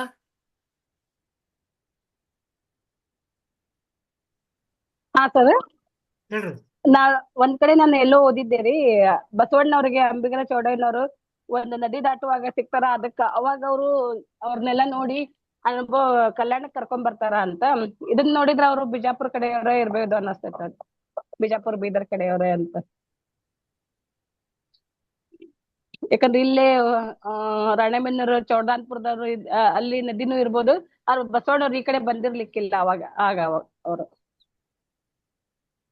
ಮೇಡಮ್ ನಮಸ್ಕಾರಗಳು. ಮೇಡಮ್ ಸಂಶೋಧನೆ ನೆಲೆಯಲ್ಲಿ ಬಂದಾಗ ನಾವು ಅದಕ್ಕೆ ಆಕರ ಗ್ರಂಥಗಳ ಕೊರತೆಯನ್ನ ನಾವು ಕಾಣ್ತಾ ಹೋಗ್ತೀವಿ.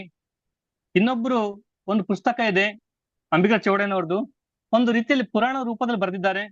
ಇವ್ರು ಈ ವಯಸ್ಸಿಗೆನೆ ಮದುವೆ ಆದ್ರು, ಇವ್ ಮದುವೆ ಆದ ಇಷ್ಟು ವಯಸ್ಸಿಗೆ ಮಕ್ಕಳಾಯ್ತು. ಒಂದು ಹೇಗೆ ಅಂದ್ರೆ ಕತೆ ಬರಿತೀವಲ್ಲ ನಾವು, ಕಾಲ್ಪನಿಕ ಕಥೆಯನ್ನ ಆತರ ಬರೆದಿದ್ದಾರೆ. ಅವ್ರೊಂದು ಪುಸ್ತಕ ಇದೆ ಅವ್ರ ಬಗ್ಗೆ ಒಂದು. ಸೊ ಅದು ನೋಡಿದಾಗ ಏನಾಗುತ್ತೆ, ಆಕಾರಗಳೆಲ್ಲಿ, ಇದರ ರೆಫರೆನ್ಸ್ ಏನ್ ಮಾಡಿದ್ರು, ಅವ್ರು ಎಲ್ಲಿಂದ ಆಯ್ಕೆ ಮಾಡ್ಕೊಂಡ್ರು ಅಂತ ಪ್ರಶ್ನೆ ಬಂದಾಗ ಅಲ್ಲಿ ಉತ್ತರ ಸಿಗಲ್ಲ ನಮ್ಗೆ. ಒಬ್ಬ ವ್ಯಕ್ತಿ ಬಗ್ಗೆ ನಾವು ನೋಡ್ಬೇಕಾದಾಗ, ಅಲ್ಲಿ ವಿಶೇಷವಾಗಿ ಸಂಶೋಧನೆ ನೆಲೆಯಲ್ಲಿ ನಾವು ನೋಡ್ಬೇಕಾದಾಗ ಆಕಾರ ಗ್ರಂಥಗಳು ನಮ್ಗೆ ತುಂಬಾ ಮುಖ್ಯ ಆಗುತ್ತೆ. ಅದು ಪುಸ್ತಕ ರೂಪ ಆಗಿರ್ಬೋದು, ಶಾಸನಗಳಾಗಿರ್ಬೋದು, ಬೇರೆ ಬೇರೆ ಯಾವ್ದಾದ್ರು ಕೂಡ ಉಲ್ಲೇಖಗಳಾಗಿರ್ಬೋದು, ಅದು ತುಂಬಾ ಮುಖ್ಯ ಆಗ್ತಾ ಹೋಗುತ್ತೆ ನಮ್ಗೆ. ಅವ್ ಇಲ್ದೇ ಹೋದಾಗ ಏನಾಗುತ್ತೆ, ನಾವು ಊಹೆಗಳನ್ನ ಮಾಡ್ತಾ ಹೋಗ್ತೀವಿ, ತರ್ಕಗಳನ್ನ ಮಾಡ್ತಾ ಹೋಗ್ತೀವಿ, ಪವಾಡಗಳನ್ನ ನೋಡ್ತಾ ಹೋಗ್ತೀವಿ, ದಂತ ಕಥೆಗಳನ್ನ ಹೇಳ್ತಾ ಹೋಗ್ತೀವಿ ನಾವು. ಇಂತಹ ದಂತ ಕಥೆಗಳಿಂದ, ಪವಾಡಗಳಿಂದ ಇತಿಹಾಸ ಹಿನ್ನೆಲೆ ಸರಿದು ಹೋಗುತ್ತೆ. ಇತಿಹಾಸ ಮುನ್ನೆಲೆಗೆ ಬರ್ಬೇಕಾದ್ರೆ ನಮ್ಗೆ ಆಕಾರಗಳ ಗ್ರಂಥಗಳು, ಆಕಾರಗಳ ಕೊರತೆ ನಮ್ಗೆ ಕಾಡಬಾರ್ದು. ಆ ನೆಲೆಯಲ್ಲಿ ಮೇಡಮ್ ಸಂಶೋಧನೆ ಆಗ್ಬೇಕು ಅನ್ನೋಂಥದ್ದು ನನ್ನ ಇಚ್ಛೆ. Thank you sir. ಇತಿಹಾಸ ಯಾವಾಗ್ಲೂ ಪುರಾಣ ಆಗಬಾರ್ದು ಅನ್ನೋದಕ್ಕೆ. ಹೌದು ಸರ್, ಹೌದು ಹೌದು, ಖಂಡಿತ ಸರ್, ಖಂಡಿತ. ಈಗ ಗುಡ್ಡಾಪುರದ ದಾನಮ್ಮ ಇತಿಹಾಸದ ಮೇಲೆ, ಅವಳು ಪುರಾಣದ ಮೇಲೆ ನೋಟ್ ಆಗ್ಬಿಡ್ತಾಳೆ. ಹಾಗೆ ಅದೇ ಸರ್, ಇವಾಗ ಕಾಲಘಟ್ಟ ಆಗ್ಬಾರ್ದು ಆತರ. ಹೌದು. ಯಾಕಂದ್ರೆ ಸರ್ ವ್ಯಕ್ತಿ ಬಗ್ಗೆ ಹೆಚ್ಚಿನ ಅಭಿಮಾನಗಳು, ಅಂಧ ಶ್ರದ್ಧೆ ಅಥವಾ ಹೆಚ್ಚಿನ ಪ್ರೀತಿ ಹೆಚ್ಚಾಗ ಅವಾಗ ಏನಾಗುತ್ತೆ, ಬೇರೆ ವ್ಯಕ್ತಿ ಹೇಳ್ಕೊಂಡು ಹೋಗ್ಬಿಡುತ್ತೆ ಅವಾಗ. ಆದ್ರೆ ಇದು ನಿಜ ಏನ್ ಸರ್? ಅವ್ರ ನದಿ ದಾಟುವಾಗ ಅಂಬಿಗರ ಚೌಡಯ್ಯನವ್ರು ಸಿಕ್ಕಿದ್ದು, ಅವ್ರು ಕಲ್ಯಾಣ ಕರ್ಕೊಂಡ್ ಬಂದಿದ್ದು, ಅನುಭವ ಮಂಟಪ ಕರ್ಕೊಂಡ್ ಬಂದಿದ್ದು ಎಲ್ಲ. ಮೇಡಮ್ ಕರ್ಕೊಂಡ್ ಎಲ್ಲ ಕಡೆ ಉಲ್ಲೇಖಗಳು ಏನಿವೆ ಅಂತಂದ್ರೆ, ಕರ್ಕೊಂಡ್ ಬಂದ್ರು ಅನ್ನೋಕ್ಕಿಂತ ಅಂದ್ರೆ ಅಲ್ಲಿ ಅನುಭವ ಮಂಟಪ ಬಗ್ಗೆ ತಿಳ್ಕೊಂಡು ಅವ್ರವ್ರಿಗೆ ಬಂದ್ರು ಅಂತ ಅನ್ನೋದು ಹೆಚ್ಚು ಉಲ್ಲೇಖ ಇದೆ ಮೇಡಮ್ ಎಲ್ಲ ಕಡೆ ಕೂಡ ಇರೋದು. ಬಸವಣ್ಣನವ್ರು ಕರ್ಕೊಂಡ್ ಬಂದ್ರು ಅಂತ ಇರೋಕ್ಕಿಂತ ಬಸವಣ್ಣನವರ ಕೀರ್ತಿಯನ್ನ, ಅನುಭವ ಮಂಟಪದ ಬಗ್ಗೆ ತಿಳ್ಕೊಂಡು ಜನಗಳು, ಅಂದ್ರೆ ಕಾಶ್ಮೀರದಲ್ಲಿ ಕೂಡ ಜನ ಬಂದ್ರು. ಈ ಭಾಗದ ಅನುಭವ ಮಂಟಪವನ್ನ, ಈ ಭಾಗದ ಜನರ ಒಡನಾಟವನ್ನ, ವಚನಗಳ ಒಂದು ವೈಚಾರಿಕತೆಯನ್ನ ಅರ್ಥ ಮಾಡಿಕೊಂಡು ಜನಗಳು ತಾವಾಗೆ ಬಂದ್ರು ಅನ್ನೋಂಥದ್ದು ಹೆಚ್ಚು ಉಲ್ಲೇಖ ಇದೆ ಹೊರತು ಕರ್ಕೊಂಡ್ ಬಂದ್ರು ಅನ್ನೋಂಥ ಉಲ್ಲೇಖಗಳು ತುಂಬಾ ಕಡಿಮೆ ಮೇಡಮ್. ಸರಿ sir, thank you. Okay, thank you ma'am. ನಮಸ್ಕಾರಗಳು. ಓಕೆ ಮ್ಯಾಮ್, ನಮಸ್ತೆ. ಹಮೀದಾ ಬೇಗಂ ಅವರು ಕೊನೆಯದಾಗಿ.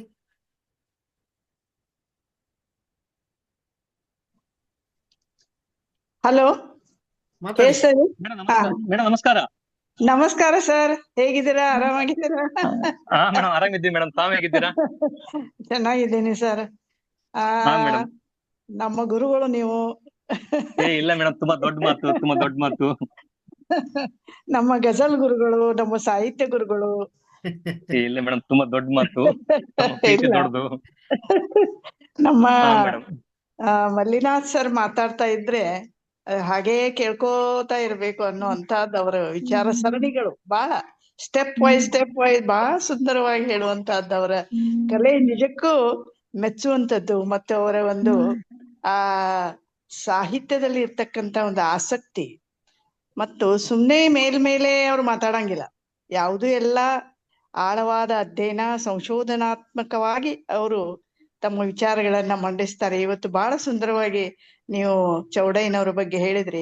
ನೀವು ಹೇಳಿದ ಒಂದು ಮಾತು ನನಗೆ ಬಹಳ ಅಂದ್ರೆ ಸರಿ ಅನ್ನಿಸ್ತು.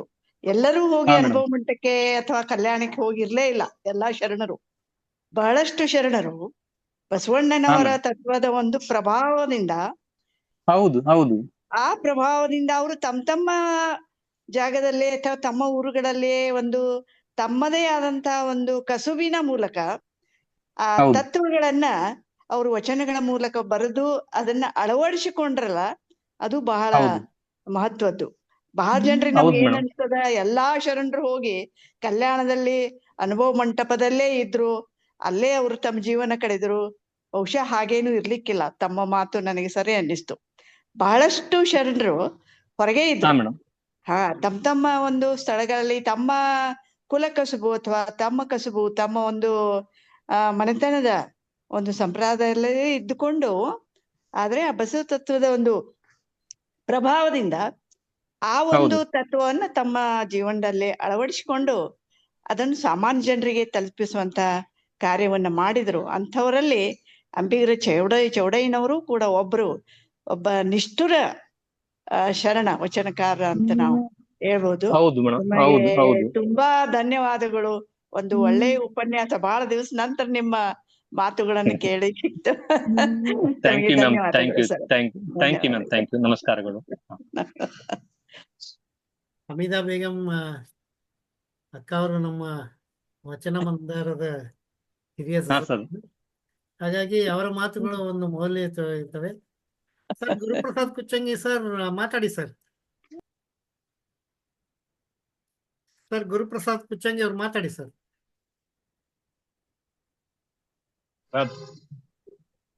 ಅಂಬಿಗರ ಚೌಡಯ್ಯ ಅವರ ಬಗ್ಗೆ ತುಂಬಾ ಒಳ್ಳೆಯ ಮಾಹಿತಿಗಳನ್ನು ಕೊಟ್ಟಿದ್ದಾರೆ.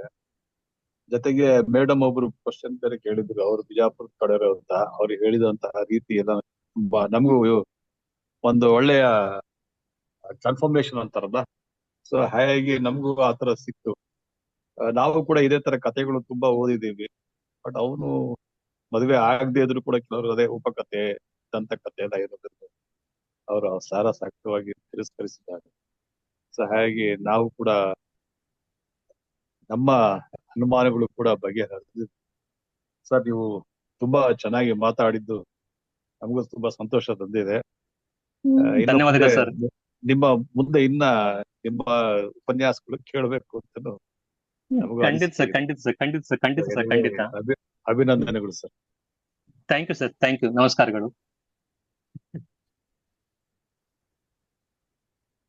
ಗುರುಪ್ರಸಾದ್ ಕುಚ್ಚಂಗಿ ಅವರಿಗೆ ಧನ್ಯವಾದಗಳು. ಮತ್ತಾರು ಮಾತಾಡೋರಿದ್ರೆ there is a 5 minutes time. ಇಲ್ಲಾಂದ್ರೆ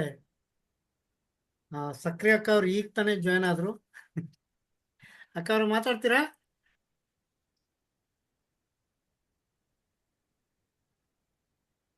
ಈಗ ಜಾಯ್ನ್ ಆದ್ರು ಅನ್ಸುತ್ತೆ.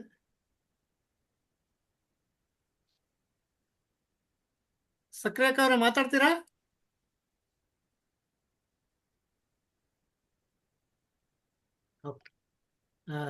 ಮುಂದಿನ ಇವತ್ತಿನ ಕೊನೆಯ ಘಟ್ಟಕ್ಕೆ ನಾವು ವಿಜಯ್ ಕುಮಾರ್ ಸರ್. ಸರ್ ಹೇಳಿ ಸರ್, ಚೌಡಯ್ಯನಪುರ ಅಂತ ಹೆಸರು ಹೆಂಗ್ ಬಂತು ಅಂತ ತಿಳ್ಕೊಬೇಕಾಗಿತ್ತು ಸರ್. ಅವರು ಸರ್ ಹೇಳಿ ಸರ್. ಮಲ್ಲಿನಾಥ್ ಸರ್ ನಮಸ್ಕಾರ ಸರ್.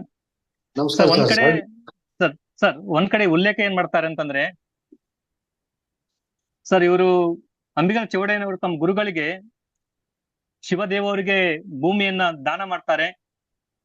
ಆ ದಾನ ಮಾಡಿರೋದ್ರಿಂದ ಆ ಊರನ್ನ ಶಿವಪುರ ಅಂತ ಕರೀತಾರೆ, ಚೌಡಯ್ಯ ದಾನಪುರ ಕರೀತಾರೆ ಅಂತ ಹೇಳಿ ಸರ್ ಉಲ್ಲೇಖ ಇದೆ ಸರ್. ಹಾ ಹಾ ಹಾ ಆದ್ರೆ ಆ ಭೂಮಿಯನ್ನು ದಾನ ಮಾಡಿದಂತ ಅಂಬಿಗರ ಚೌಡಯ್ಯ ಇವರೇನ ಸರ್ ಇನ್ನೂ ಪ್ರಶ್ನೆ ಕೂಡ ಇದೆ ಸರ್ ಅಲ್ಲಿ. ಅಲ್ಲ ಅದ್ನ ಯಾಕೆ ಕೇಳಿದೆ ಅಂದ್ರೆ ನಾನು ನೀವು ಹಾ, ಕಲ್ಯಾಣಕ್ಕೆ ಹೋದ್ರು ಅಥವಾ ಇಲ್ಲ ಅಂತ ಅಂದ್ರ ಬಗ್ಗೆ ಹೇಳಿದ್ರಿ. ಸೊ ಹಾ, ಸರ್. ಚೌಡ ಒಂದು ಹಳ್ಳಿಯ ಹೆಸರನ್ನ ಬದಲಾವಣೆ ಮಾಡ್ಬೇಕಾದ್ರೆ ಆ ಮನುಷ್ಯನ ಮೇಲೆ ಆ ಮನುಷ್ಯ ಬಹಳ ಏನಂತಾರೆ ಅದಕ್ಕೆ ಬಹಳ ಮಹತ್ವಪೂರ್ಣ ವ್ಯಕ್ತಿ ಇರ್ಬೋದು ಹೌದು ಅಥವಾ ಹೌದು ಹೌದು ಹೆಸರುವಾಸಿಯಾದ ವ್ಯಕ್ತಿ ಇರ್ಬೋದು. ಹಾ, ಸರ್. ಅಂದ್ರೆ ಈಗ ಶಿವಪ್ರಕಾಶ್ ಅವರು ರಾಜಾಶ್ರಯದ ಬಗ್ಗೆ ಮಾತಾಡಿದ್ರು. ಸೊ ಹಾ, ಸರ್. ಅವಾಗ ಅಂಥ ವ್ಯಕ್ತಿಯನ್ನು ಗುರುತಿಸಿ ಬಹಳ ಹೆಸರುವಾಸಿ ಆದಂತವನ ಮನುಷ್ಯನ ಗುರುತಿಸಿ ಅವನಿಗೆ ಹಾ, ಸರ್. ಆ ಊರಿಗೆ ಅವನ ಹೆಸರು ಇಟ್ರು ಅಂತಂದ್ರೆ ಸೊ ಅಲ್ಲಿನ ರೂಲರ್ಸ್ಗೆ ಸಹಿತ ಅವರು ಅವ್ರ ವಚನದ ಬಗ್ಗೆ, ಅವರ ಕೆಲಸದ ಬಗ್ಗೆ, ಅವರ ವ್ಯಕ್ತಿತ್ವ ಬಗ್ಗೆ ಅಭಿಮಾನವೆನಿಸಿ ಅವ್ರ ಹೆಸರು ಇಸ್ಕೋಬೇಕಂತ ನಂದು ಅಭಿಪ್ರಾಯ. ಇಲ್ಲ, ಖಂಡಿತ ಸರ್. ಅಂದ್ರೆ ಇಲ್ಲೊಂದೊಂದು ಸರ್ ಅಂದ್ರೆ ಆ ವ್ಯಕ್ತಿ ಅವ್ರೇನ ಬೇರೆನಾ ಅನ್ನೋಂತ ಕೂಡ ಪ್ರಶ್ನೆ ಸರ್ ಇಲ್ಲಿ. ಯಾಕಂದ್ರೆ ಶಿವದೇವ ಅವರಿಗೆ ಭೂಮಿ ಕೊಟ್ರು ಅಂತ ಉಲ್ಲೇಖ ಇದೆ ಸರ್. ಭೂಮಿ ಕೊಟ್ಟಂತ ವ್ಯಕ್ತಿ ನಮ್ಮ ವಚನಕಾರ ಅಂಬಿಗರ ಚೌಡಯ್ಯನೇನೋ ಅಥವಾ ಬೇರೊಬ್ಬ ವ್ಯಕ್ತಿನೋ? ಯಾಕಂದ್ರೆ ಸರ್ ಶಿವದೇವ ಅವರು ಅಂಬಿಗರ ಚೌಡಯ್ಯನವರಿಗೆ ಲಿಂಗ ದೀಕ್ಷೆ ಕೊಟ್ರು ಅಂತ ನೋಡ್ತಾ ಹೋಗ್ತೀವಿ ಒಂದ್ ಕಡೆ. ಸೊ ಇನ್ನೊಂದ್ ಕಡೆ ಅಂಬಿಗರ ಚೌಡಯ್ಯನವರಿಗೆ ಅಲ್ಲಮ ಪ್ರಭುಗಳು ಲಿಂಗ ದೀಕ್ಷೆ ಕೊಟ್ರು ಅಂತ ನೋಡ್ತಾ ಹೋಗ್ತೀವಿ ಸರ್. ಒಬ್ಬ ವ್ಯಕ್ತಿಗೆ ಎರಡೆರಡು ಬಾರಿ ಲಿಂಗ ದೀಕ್ಷೆ ಕೊಡುವಂತ ಅವಶ್ಯಕತೆ ಇಲ್ಲ. ಹೌದು ಹೌದು ಓಕೆ ಸರ್ ಎರಡೆರಡು ಸಲ ಈ ತರ ಬರ್ತಿದೆ ಅಂತಂದ್ರೆ ಎಲ್ಲೋ ಒಂದ್ ಕಡೆ ಅನುಮಾನಗಳು ಸರ್. ಅವಾಗ ಯಾವ ಸರಿ ಯಾವ ತಪ್ಪು ಅಂತ ಜಿಜ್ಞಾಸೆ ಮೂಡ್ತಾ ಹೋಗುತ್ತೆ ಸರ್ ಅವಾಗ.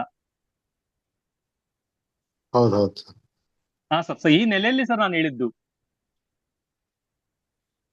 Thank you Somashekar sir. Thank you sir. ಧನ್ಯವಾದಗಳು ಸರ್ ತಮಗೆ. ಧನ್ಯವಾದಗಳು ಸರ್. ಸಕ್ರಿಯಕ್ಕ ಅವ್ರು ಕೊನೆಯದಾಗಿ ಮಾತಾಡ್ತೀರಾ ತಾವು?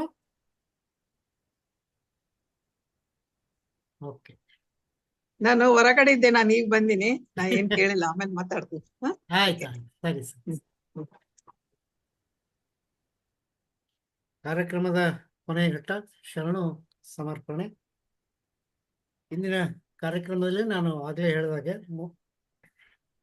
ಕುಮಾರಿ ಮಾನ್ಸಾಬಾದ ಅವರು ಇದು ಬಡಿಂಗ್ ಸಿಂಗರ್.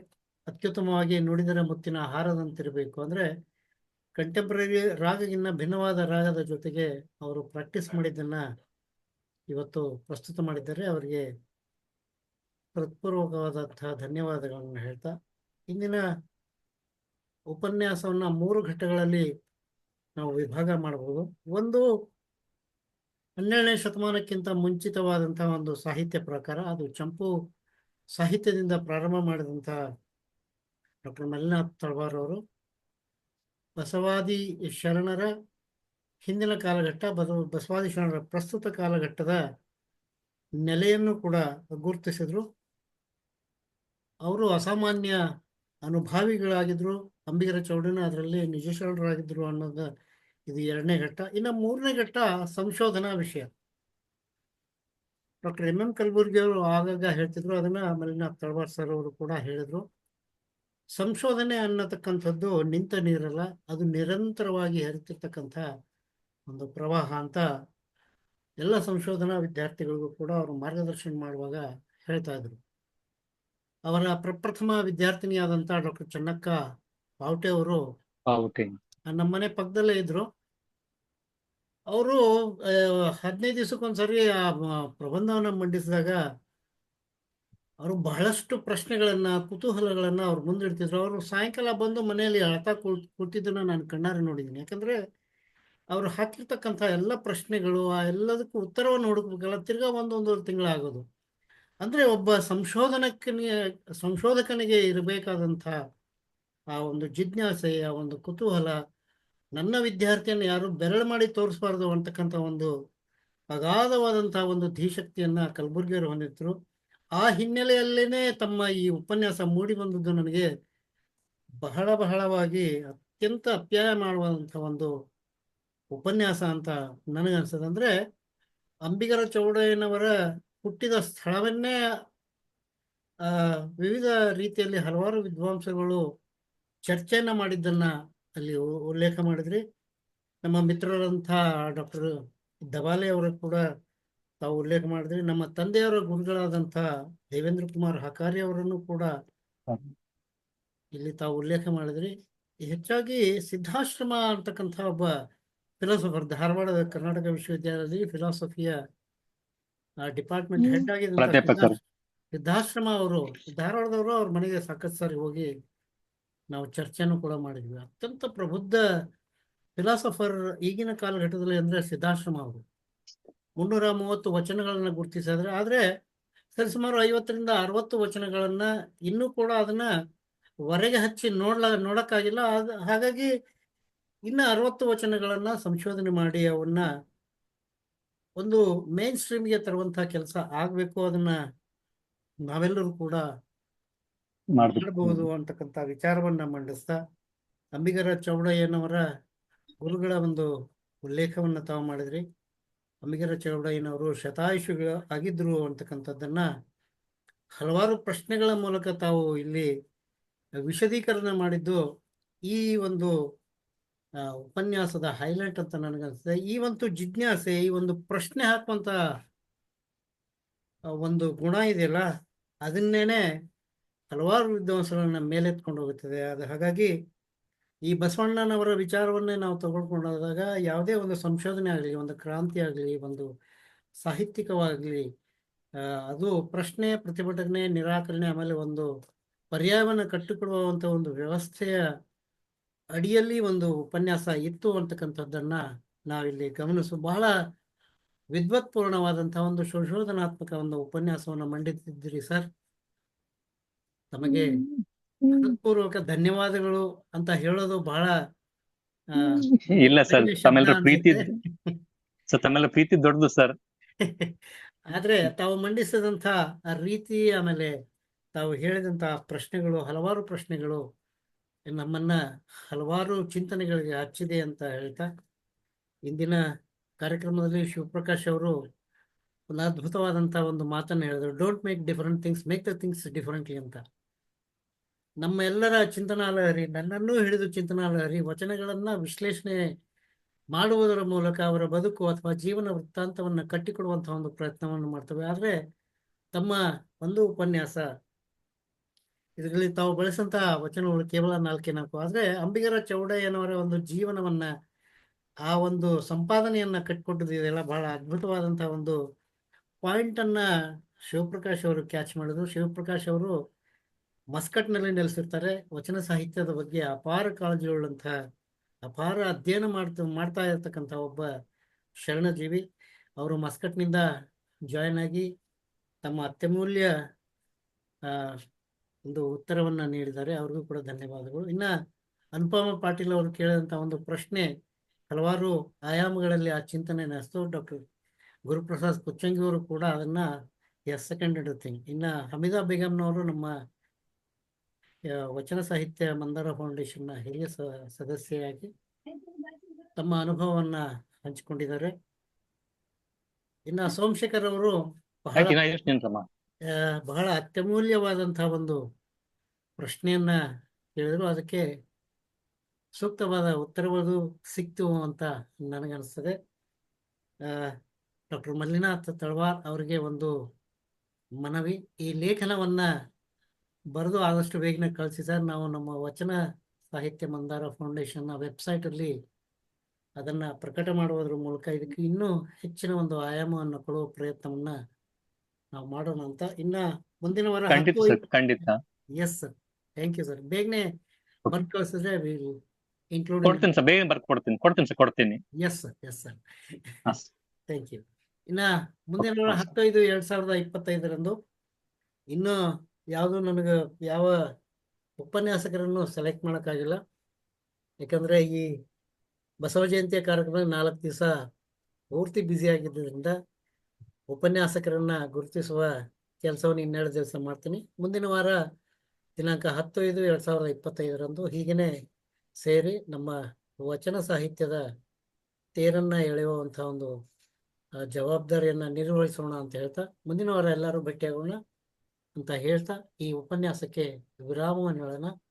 ಎಲ್ಲರಿಗೂ ಶರಣಾರ್ಥಿಗಳು. ಶರಣಾರ್ಥಿ. ಎಲ್ಲರಿಗೂ ನಮಸ್ಕಾರಗಳು. Thank you sir. ಶರಣ